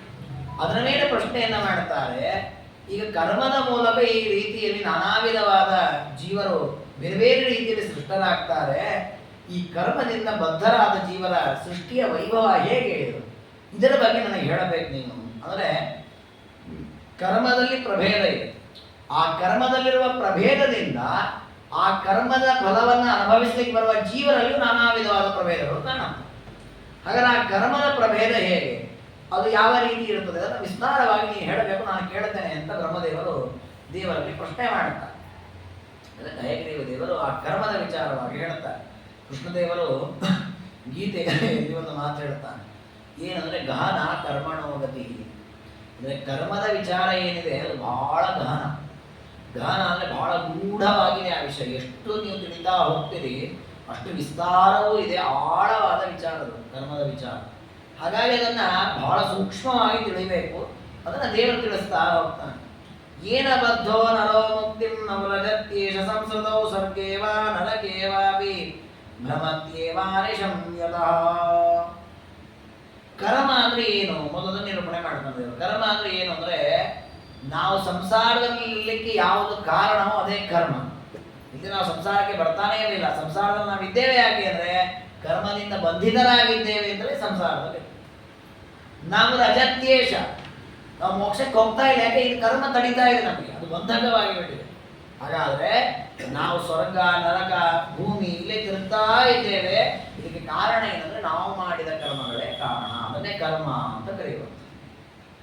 ಈ ಕರ್ಮ ಯಾವಾಗ ಕ್ಷಯವಾಗತ್ತೆ ಆಗ ಮೋಕ್ಷವಾಗುತ್ತೆ. ಅದಕ್ಕೆ ಕರ್ಮಕ್ಷಯ ಅಂತ ಕರೀತಾರೆ. ಬ್ರಹ್ಮಸೂತ್ರದಲ್ಲಿ ಒಂದು ಪಾದವೇ ಇದೆ, ಕರ್ಮಕ್ಷಯ ಪಾದ. ಅಂದರೆ ಕರ್ಮಗಳನ್ನೆಲ್ಲ ಕ್ಷಯ ಹೇಗೆ ಮಾಡ್ತಾನೆ ದೇವರು ತಿಳಿಸುವ ಪಾದ. ತದ್ಧಿ ಕರ್ಮೇತಿ ವಿಜ್ಞೇಯಂ ಪುಣ್ಯಂ ಪಾಪಮಿತಿ ದ್ವಿಧ. ಹೀಗೆ ಕರ್ಮ ಅನ್ನೋದೇನಿದೆ ಅದರ ಒಡನಾಟ ಇರೋದರಿಂದ, ಅದರ ಸಂಪರ್ಕ ಇರೋದ್ರಿಂದ ನಮಗೆ ಸಂಸಾರ, ಕರ್ಮದ ಬಿಡುಗಡೆಯಿಂದ ನಮಗೆ ಮೋಕ್ಷ. ಈ ಕರ್ಮದಲ್ಲಿ ಎರಡು ವಿಧವಾದ ಕರ್ಮಗಳಿವೆ, ಒಂದು ಪುಣ್ಯಕರ್ಮ ಮತ್ತೊಂದು ಪಾಪಕರ್ಮ ಅಂತ ಎರಡು. ಸುಖಮೇವ ಹಿ ಪುಣ್ಯಸ್ಯ ದುಃಖಂ ಪಾಪಸ್ಯ ವೈ ಫಲಂ. ಅದೆಲ್ಲ ನಿರೂಪಣೆ ಸ್ಪಷ್ಟವಾಗಿ ಹೇಳಿದವರು ಮಾಡ್ತಾರೆ. ಸುಖ ಅಂತ ಏನಿದೆ ಇದು ಪುಣ್ಯಕರ್ಮದ ಫಲ. ನಾವು ಜೀವನದಲ್ಲಿ ಯಾವುದೇ ಸುಖ ಅನುಭವಿಸಿ ಆ ಎಲ್ಲ ಸುಖ ನಾವು ಬರ್ತಾ ಇರೋದು ಯಾವುದರಿಂದ, ಯಾವುದೋ ಜನ್ಮದಲ್ಲಿ ಪುಣ್ಯ ಮಾಡಿದ್ದೇವೆ, ಆ ಪುಣ್ಯಕರ್ಮದ ಫಲವೇ ಸುಖ. ಇನ್ನು ಪಾಪಕ್ಕೆ ಏನ್ ಬರುತ್ತೆ, ಪಾಪಕರ್ಮ ಮಾಡಿದರೆ ದುಃಖಂ ಪಾಪಸ್ಯ ವೈ ಫಲಂ, ಪಾಪಕರ್ಮದ ಫಲವೇ ದುಃಖ. ಸಾಕ್ಷಾದಿಷ್ಟಂ ಸುಖಂ ಪ್ರೋಕ್ತಂ ಅನಿಷ್ಟಂ ದುಃಖ ಮುಚ್ಚಿದೆ. ಇನ್ನು ಅದರದ್ದು ವಿವರಣೆ ಮಾಡ್ತಾನೆ ದೇವರು. ಸೊ ಎಲ್ಲರ ಅನುಭವಕ್ಕಿರೋದು ಸುಖ ಅಂದ್ರೆ ಏನು? ಇಷ್ಟ. ದುಃಖ ಅಂದ್ರೆ ಏನು? ಅನಿಷ್ಟ. ಅಲ್ಲ ನಮ್ಮ ವ್ಯವಹಾರ ಇರೋದು ಹಾಗೆ ಅದು. ಸುಖ ಅಂತ ನಾವು ಯಾವಾಗ ಅಂತೇವೆ? ಅದಕ್ಕೆ ಇಷ್ಟವಾದಾಗಲೇ ಸುಖ ಅಂತ ನಾವು ವ್ಯವಹಾರ ಮಾಡೋದು. ಅದು ದೇವರು ಹೇಳ್ತಾನೆ ಸುಖವನ್ನ ಇಷ್ಟ ಆಗಬೇಕು ಅಂತ. ನಾವು ಉಲ್ಟಾ ಮಾಡ್ತಾ ಇರೋದು. ನಮಗೆ ಇಷ್ಟವಾದ ಸುಖ ಅಂತ ನಾವು ವ್ಯವಹಾರ ಮಾಡ್ತೇವೆ. ಅದು ದೇವರು ಹೇಳಿದ ಹಾಗಲ್ಲ. ಪುಣ್ಯದ ಫಲವಾಗಿ ನಮಗೇನು ಪ್ರಾಪ್ತವಾಗಿದೆ ಅದು ಸುಖ, ಅದನ್ನು ಇಷ್ಟಪಡಬೇಕು ನಾವು. ಉದಾಹರಣೆ ನೋಡಿ, ಯಾವುದೋ ಜನ್ಮದ ಪುಣ್ಯದ ಫಲದಿಂದ ನಮಗೆ ದೇವರ ದರ್ಶನ ಮಾಡುವ ಒಂದು ಅವಕಾಶ ಇರ್ತದೆ. ಆದರೆ ದೇವರ ದರ್ಶನ ಸುಖ ಅಂತ ಎಲ್ರಿಗೂ ಅನಿಸೋದಿಲ್ಲ. ಎಷ್ಟೋ ಜನ ನೋಡಿ, ಏನ್ರಿ ಸಿಕ್ಕಾಪಟ್ಟೆ ರೆಸ್ಟು, ಸಿಕ್ಕಾಪಟ್ಟೆ ಬೆವರು ಬಂತು, ವ್ಯವಸ್ಥೆ ಚೆನ್ನಾಗಿಲ್ಲ ರೀ, ಹಾಗೆ ಹೀಗೆ ಅದೆಷ್ಟು ಬೈತ ಸಿಕ್ಕಿರೋದಿಲ್ಲ. ಎಷ್ಟೋ ವರ್ಷಗಳಿಂದ ಕಷ್ಟಪಟ್ಟು ಒಂದು ಟಿಕೆಟ್ ಸಿಗ್ಲಿ ಅಂತ ಕಾಯ್ತಾ ಇರ್ತೇವೆ ತಿರುಪತಿ ಶ್ರೀನಿವಾಸ ದರ್ಶನಕ್ಕೆ. ಅಪರೂಪಕ್ಕೆ ಸಿಕ್ಕಿರ್ತದೆ, ಹೋದಾಗ ಬೈತಾ ಬೈತಾ ಹೋಗ್ತು, ಬರೋದಂತ ಬೈಕೊಂಡ್ಬರ್ತಾರೆ. ಹಾಗಾದ್ರೆ ಏನಾಯ್ತು ಅವರಿಗೆ? ವಸ್ತುವು ನಿಜವಾಗಿ ಸುಖ, ಯಾವುದೋ ಜನ ಪುಣ್ಯದಿಂದ ಸಿಕ್ಕದ್ದು ದರ್ಶನದ ಅವಕಾಶ, ಅದಕ್ಕೆ ಇಷ್ಟ ಅಂತ ತಿಳ್ಕೊಳ್ಳೋ ಯೋಗ ಅವರಿಗೆ ಇಲ್ಲ. ಆದರೆ ವಸ್ತು ಶಾಸ್ತ್ರ ಹೇಳ್ತದೆ ಪುಣ್ಯದ ಫಲವಾಗಿ ಯಾವ ಸುಖ ಪ್ರಾಪ್ತಿಯಾಗಿದೆ ಅದನ್ನು ಇಷ್ಟ ಅಂತ ತಿಳ್ಕೊಳ್ಳೋದು. ಇನ್ನು ಪಾಪದ ಫಲವಾಗಿ ಏನು ದುಃಖ ಪ್ರಾಪ್ತಿಯಾಯಿತು ಅದನ್ನು ಅನಿಷ್ಟ ಅಂತ ತಿಳ್ಕೊಳ್ಳೋದು. ಇನ್ನು ಇದನ್ನ ಮಾಡಲಿಕ್ಕೆ ಪುಣ್ಯಕರ್ಮ ಅಂತ ಆಯ್ತಾರೆ. ಪುಣ್ಯಕರ್ಮದಿಂದಾಗಿ ನಮಗೆ ಸುಖ ಪ್ರಾಪ್ತಿ, ಅದನ್ನು ಇಷ್ಟ ಅಂತ ತಿಳ್ಕೊಳ್ಳೋದು. ಪುಣ್ಯಕರ್ಮ ಮಾಡೋದು ಹೇಗೆ? ಯಾವುದು ಪುಣ್ಯಕರ್ಮ? ಈ ನಾನೊಂದು ಅನ್ಸತ್ತೆ ಇದನ್ನು ಮಾಡಿದ್ರೆ ಪುಣ್ಯಕರ್ಮ ಅಂತ, ಮತ್ತೊಬ್ಬರಿಗೆ ಅದು ಪಾಪಕರ್ಮ ಅಂತ ಅನ್ಸುತ್ತೆ. ಪುಣ್ಯ ಪಾಪ ವ್ಯವಸ್ಥೆ ಹೇಗೆ ಇದು? ಅದಕ್ಕೆ ಹೇಗೆ ಹೇಳ್ತಾರೆ, ಶ್ರುತಿ ಸ್ಮೃತಿ ಪುರಾಣಾತಿರನ್ನಿ ಚಾಪಿ ಸದಾಗಮೈ ಕರ್ತವ್ಯಮಿತಿ ಯತ್ ಪ್ರೋಕ್ತಂ ತತ್ಕೃತ್ವಾ ಪುಣ್ಯವಶ್ನುತೆ. ಪುಣ್ಯಕರ್ಮ ಅಂದ್ರೆ ಯಾವುದು? ಅಂದ್ರೆ ಯಾವುದು ವೇದಗಳಲ್ಲಿ, ಸ್ಮೃತಿಗಳಲ್ಲಿ, ಪುರಾಣಗಳಲ್ಲಿ, ಇನ್ನೂ ಶ್ರೇಷ್ಠವಾದ ಆಚಾರ್ಯ ಮೊದಲಾದ ಜ್ಞಾನಿಗಳು ಬರೆದ ಗ್ರಂಥಗಳಲ್ಲಿ ಇದು ಕರ್ತವ್ಯ ಅಂತ ಯಾವುದು ಹೇಳಲ್ಪಟ್ಟಿದೆಯೋ ಅದು ಪುಣ್ಯಕರ್ಮ. ಯಾವುದು ಈ ರೀತಿ ಹೇಳಿದೆ ನೋಡಿ, ತತ್ಕೃತ್ವ ಪುಣ್ಯವಶ್ನುತೆ. ನೋಡಿ, ಉದಾಹರಣೆ ನಾವು ಏಕಾದಶಿ ಉಪವಾಸ ಮಾಡ್ತೇವೆ. ಯಾಕೆ ಮಾಡಿದ್ವಿ? ವೇದದಲ್ಲಿ ಹೇಳಿದ್ದಾರೆ, ಪುರಾಣಗಳಲ್ಲಿ ಹೇಳಿದ್ದಾರೆ, ಮಧ್ವಾಚಾರ್ಯ ತಿಳಿಸಿದ್ದಾರೆ, ಎಲ್ಲ ಗ್ರಂಥಗಳಲ್ಲಿ ಇರೋದ್ರಿಂದ ಏಕಾದಶಿ ಉಪವಾಸ ಮಾಡಿದ್ವಿ. ಹೊಸ ಮೇಲ್ನೋಟಕ್ಕೆ ನೋಡಿದ್ರೆ ಏಕಾದಶಿ ಉಪವಾಸ ಮಾಡಿದ್ರಿಂದ ಪುಣ್ಯ ಬರುತ್ತೆ, ಅದು ದುಃಖ. ಇದು ಇಡೀ ದಿವಸ ಮಾಡಬೇಕಲ್ಲ ಅಂತ ಅದು ಉಲ್ಟಾ ತಿಳ್ಕೊಳ್ಬೇಕು ನಾವು. ಇಡೀ ದಿವಸ ಉಪವಾಸ ಮಾಡುವುದು ನಮಗೆ ಸುಖವನ್ನ ಕೊಡ್ತದೆ, ಅದು ಪುಣ್ಯಕರ್ಮ, ಅದು ನನಗೆ ಇಷ್ಟ ಅಂತ ಭಾವಿಸಿ ನಾವು ಮಾಡಬೇಕು. ಅದಕ್ಕೆ ಈಗ ಎಷ್ಟೋ ಜನ ಹಾಗೆ ಮಾಡ್ತಾರೆ, ಉಪವಾಸ ಇರ್ತಾರೆ, ಮುಖ ಬಾಡಿ ಇರ್ತದೆ, ದೇಹದಲ್ಲಿ ಸಾಮರ್ಥ್ಯ ಇರೋದಿಲ್ಲ. 4 ಜನ ಅಂತಾರೆ, ಯಾಕೆ ಒದ್ದಾಡ್ತೀರಿ, ನೀರಿನ ಬೇಡ್ರಿ ಅದ್ರಲ್ಲಿ ಆರಾಮಾಗಿದೆ, ಒಂದು ದಿವಸ ದೇವರಿಗೋಸ್ಕರ ಮಾಡೋಣ, ಏನು ತಪ್ಪಿಲ್ಲ ನೋಡಿ, ಅದನ್ನು ಇಷ್ಟ ಅಂತ ಪಡ್ತಾ ಇದ್ದಾನ. ಈ ರೀತಿ ಭಾವನೆ ಬೇಕು, ಆಗ ಅದು ಪುಣ್ಯ ಸಾಧನೆ ಆಗುತ್ತೆ. ಯದೇವ ರಾಗತ ಪ್ರಾಪ್ತಂ ನಿದ್ರಾ ಭಕ್ಷಣ ಮೈಥುನಂ ಅನಿಷಿದ್ಧಂಚ ಯತ್ಕಿಂಚಿತ್ ತತ್ಯಾಗಾದಪಿ ಪುಣ್ಯಭಾ. ನೋಡಿ, ಪುಣ್ಯಕರ್ಮದ ಇನ್ನಷ್ಟು ವಿವರಣೆ ಚೆನ್ನಾಗಿ ಕೊಟ್ಟಿದ್ದಾನೆ. ಒಂದು ಶ್ರುತಿ ಸ್ಮೃತಿಗಳಲ್ಲಿ ಹೇಳಿದಂತೆ ಕರ್ಮಗಳನ್ನು ಆಚರಣೆ ಮಾಡೋದು ಪುಣ್ಯಕರ್ಮ, ಸರಿ. ಇನ್ನೂ ಕೆಲವು ಪುಣ್ಯಕರ್ಮವಾಗತ್ತಂತೆ. ಯಾವುದು ಅಂದ್ರೆ ಕೆಲವು ಕೆಲಸ ಬಿಟ್ಟು ಬಿಟ್ರೆ ಪುಣ್ಯ ಅಂತ. ಯಾವ ಕೆಲಸ? ಯದೇವ ರಾಗತ ಪ್ರಾಪ್ತ. ಉದಾಹರಣೆ ನೋಡಿ, ಮಧ್ಯಾಹ್ನ ಸಂಧ್ಯಾವಂದನೆ ಮಾಡಿದೆ, ಊಟ ಮಾಡಿದೆ, ಆರಾಮಾಗಿದೆ, ಎಚ್ಚರದಲ್ಲೇ ಇದ್ದೇನೆ, ಮಲ್ಕೊಳ್ಬೇಕು ಅಂತ ಅನಿಸ್ತಾ ಇಲ್ಲ, ಸುಮ್ಮನೆ ಈಗ ಟೈಮ್ ಇದಲ್ಲ ಅಂತ ಮಲ್ಕೊಳ್ತೇವೆ. ಹಾಗೆ ಸುಮ್ಮನೆ ಮಲ್ಕೊಳ್ಳೋದು ಬೇಡ, ಇವತ್ತು ಸ್ವಲ್ಪ ಓದೋಣ ಅಂತ ಮಲ್ಕೊಳ್ಳೋದು ಬಿಟ್ಬಿಟ್ನಲ್ಲ, ನಾನು ಪುಣ್ಯಕರ್ಮ ಮಾಡಿದೆ. ಯದೇವ ರಾಗತ ಪ್ರಾಪ್ತಂ ನಿದ್ರಾ ಭಕ್ಷಣ ಮೈಥುನ. ನೋಡಿ, ಸುಮ್ಮನೆ ಆರಾಮಾಗಿರ್ತದೆ, ಹಸಿವೇನಾಗಿರೋದಿಲ್ಲ. ಯಾರ ನೋಡಿ ಚಿಪ್ಸ್ ಕರೆದು ತಿಂತೀರಾ ಅಂತ ಅನ್ಕೊಂಡು, ಹೌದಾ ತಿನ್ನೋಣ, ತಿಂದ್ಬಿಡ್ತೇವೆ. ಬೇಡ, ಹಸಿವೆ ಇಲ್ಲ, ಈಗೇನು ಬೇಡ, ರಾತ್ರಿ ನೋಡೋಣ, ಈಗೇನು ತಿನ್ನೋಣ ಅಂತ. ನನಗೆ ವಿಷಯ ಪದಾರ್ಥಗಳ ಭೋಗ ಮಾಡುವ ಅವಕಾಶ ಇಲ್ಲ, ಆರಾಮವಾಗಿದೆ ದೇಹ. ಆರಾಮವಾಗಿರುವಾಗ ಸುಮ್ಮನೆ ಮೇಲೆ ಬಂದದಷ್ಟೇ ಇದು, ಸುಮ್ಮನೆ ಇನ್ನು ಎಕ್ಸ್ಟ್ರಾ ಭೋಗ ಇದು. ಈ ಎಕ್ಸ್ಟ್ರಾ ಭೋಗವನ್ನು ಬಿಡೋದೇನಿದೆ ಅದು ಬಿಟ್ಟದಕ್ಕೆ ಪುಣ್ಯ ಬರ್ತದೆ. ನಿದ್ರಾ ಭಕ್ಷಣ ಮೈಥುನ ಅನಿಷಿದ್ಧಂಚ. ವಸ್ತು ನಿಷಿದ್ಧ ಅಲ್ಲ. ಮತ್ತೆ ಉದಾಹರಣೆ, ಒಂದು ಬಾಳೆಹಣ್ಣು ತಿನ್ನೋದು ಇದೇ ನಿಷಿದ್ಧ ಅಲ್ಲ, ಈಗ ನಿಷಿದ್ಧ ಈ ವರ್ತದಲ್ಲಿ. ಮಾವಿನಹಣ್ಣು ತಿನ್ನೋದು ಅಂತ ಇಟ್ಕೊಳ್ಳೋಣ ಬೇಕಾದ್ರೆ, ನಿಷಿದ್ಧ ಅಲ್ಲ, ಈತ ತಿನ್ಬೋದು ಮಾವಿನಹಣ್ಣನ್ನು. ಆದ್ರೆ ತಿನ್ನಲೇಬೇಕು ಅಂತ ನಿಯಮ ಏನು ಚೌಕಟ್ಟಿಲ್ಲ, ಯಾಕೆ ಬೆಳೆಯ ಕಾರಣೆ ಆಗಿದೆ. ಯಾರೋ ಮಾವಿನಹಣ್ಣು ತಿನ್ನ, ನಂಗೆ ಹಸಿವೆ ಇಲ್ಲ, ಬೇಡ ತಿನ್ನಲ್ಲ ಅಂತ ಬಿಟ್ನಲ್ಲ ನಾನು, ಅದನ್ನು ಪುಣ್ಯಕರ್ಮ. ಹಾಗಾಗಿ ತ್ಯಾಗ ಆದ ಬೀಜ ಪುಣ್ಯಭಾ. ನಿಷಿದ್ಧ ಅಲ್ಲ, ಅದು ವಿಹಿತ ಅಲ್ಲ, ಮಾಡಲೇಬೇಕು ಅಂತ ವಿಧಿ ಏನಿಲ್ಲ, ಬೇಕಂದ್ರೆ ಭೋಗ ಮಾಡ್ಬೇಕು. ಅದನ್ನು ಇದು ನೋಡಿ, ಈ ಶ್ಲೋಕದ ಸಾರವನ್ನೇ ಟೀಕಾರಾಯರು ಹೇಳಿದ್ದು, ವಿಷಯ ವಿಶೇಷಾನ್ ವಿಹಾಯ. ನೀವು ಭೋಗವನ್ನು ಮಾಡಿ ಎಷ್ಟು ಮಾಡಬೇಕು? ದೇಹ ರಕ್ಷಣೆಗೆ ಎಷ್ಟು ಬೇಕೋ ಅಷ್ಟು ಭೋಗ ಮಾಡಿದ್ರೆ ಸಾಕು.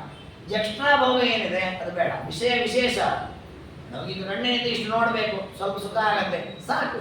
ಇಲ್ಲಿ ಇನ್ನೂ ನೋಡ್ತೇನೆ, ಕಣ್ಣು ರೋಗ ಬರೋದನ್ನ ನೋಡ್ತೇನೆ, ಇದು ದೇಹ ಹಾಳಾಗತ್ತೆ, ಪಾಪ ಬರುತ್ತೆ. ಹಾಗಾಗಿ ಶಾಸ್ತ್ರ ಹೇಳ್ತದೆ, ಪುಣ್ಯಕರ್ಮ ಅಂದ್ರೆ ದೇವರ ಪ್ರೀತ್ಯರ್ಥವಾಗಿ ಮಾಡುವ ಕರ್ಮಗಳು ಮಾತ್ರ ಅಲ್ಲ, ಅದರ ಜೊತೆಗೆ ಸುಮ್ಮನೆ ಉಪಯೋಗ ಇಲ್ಲದೆ ಬೇಕಂತ ಇಲ್ಲದೆ ಇದ್ರು ಮೈ ಮೇಲೆ ಎಳಕೊಂಡು ಮಾಡುವ ಭೋಗಗಳೇನಿದೆ ಆ ಭೋಗವನ್ನು ಬಿಡುವುದೆಲ್ಲವೂ ಕೂಡ ಪುಣ್ಯವಾಗಿದೆ. ಕೆಲವೊಮ್ಮೆ ಹಾಗೆ ಅಲ್ವಾ, ಯಾರೋ ಹೊರಟಿರ್ತಾರೆ ಅಂಗಡಿಗೆ, ಖಾಲಿ ಇದೆ ಸೀಟ್, ನಾನು ಬರ್ತೀನಿ ಅಂತ ಹೋಗಿ ಸುಮ್ಮನೆ ತಿರುಗಿಬಾರ್ದು. ಸುಮ್ಮನೆ ಒಂದು ನೋಡಿ ಈಗ ಹೋಗಿ ಈಗ ಬರ್ತೀವಿ, ಅದೇ ನಡ್ಕೊಂಡವ್ರು ವಾಕಿಂಗ್ ಆಗಿದೆ ಹೇಗೆ ಸ್ವಲ್ಪ ಒಂದು ಒಳ್ಳೆ ವ್ಯಾಯಾಮ ಆದ್ರೂ ಆಗ್ತದೆ. ಕಾರಲ್ಲಿ ಹೋಗೋದು, ಸುಮ್ಮನೆ ಗಾಣ ಹರಟೆ ಹೊಡಿತಾ ಹೋಗೋದು. ನೋಡಿ ಈ ರೀತಿ ಮಾಡಿದ್ವಲ್ಲ ಇದು ಪಾಪ ಬರ್ತದೆ. ಅದೇ ಅವ್ರು ಕರೀತಾರೆ, ಇಲ್ಲಪ್ಪ ನಮ್ಮ ಮತ್ತೊಂದು ಕೆಲಸ ಇದೆ ಅಂತ ಅವ್ರು ಕಳಿಸಿ ಒಂದು 10 ಗಾಯತ್ರಿ ಜಪ ಜಾಸ್ತಿ ಮಾಡಿದ್ರೆ ಪುಣ್ಯ ಜಾಸ್ತಿ ಬರ್ತದೆ. ಹಾಗಾಗಿ ಪುಣ್ಯಕರ್ಮವನ್ನು ಸಂಪಾದಿಸುವಾಗ ಅನಿವಾರ್ಯ ಇಲ್ಲದ ಏನು ವ್ಯಾಮೋಹ ಭೋಗಾದಿಗಳಿದೆ ಅದನ್ನು ಬಿಡುವುದು ಕೂಡ ಪುಣ್ಯವನ್ನು ತಂದುಕೊಡ್ತದೆ. ಯಚ್ಚ ಶ್ರುತ್ಯಾದಿಭಿರ್ನೈವ ಕರ್ತವ್ಯಮಿತಿ ಕೀರ್ತಿತಂ ಯತ್ಕೃತ್ವ ಜಾಯತೆ ಪಾಪಂ ಯತ್ತೈ ಕರ್ತವ್ಯಮೀರಿತಂ.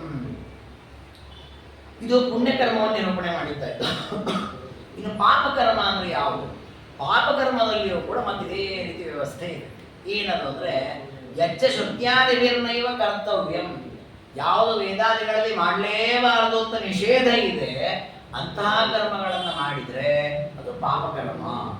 ಉದಾಹರಣೆಗೆ ವೇದದಲ್ಲಿದೆ, ಮಾಂಸವನ್ನು ತಿನ್ನಬಾರದು, ಮದ್ಯಪಾನ ಮಾಡಬಾರದು, ಪರಸ್ತ್ರೀ ಗಮನ ಮಾಡಬಾರದು, ಮತ್ತೊಬ್ಬರ ದ್ರವ್ಯವನ್ನು ಅಪಹಾರ ಮಾಡಬಾರದು, ವೇದಗಳಲ್ಲಿದೆ.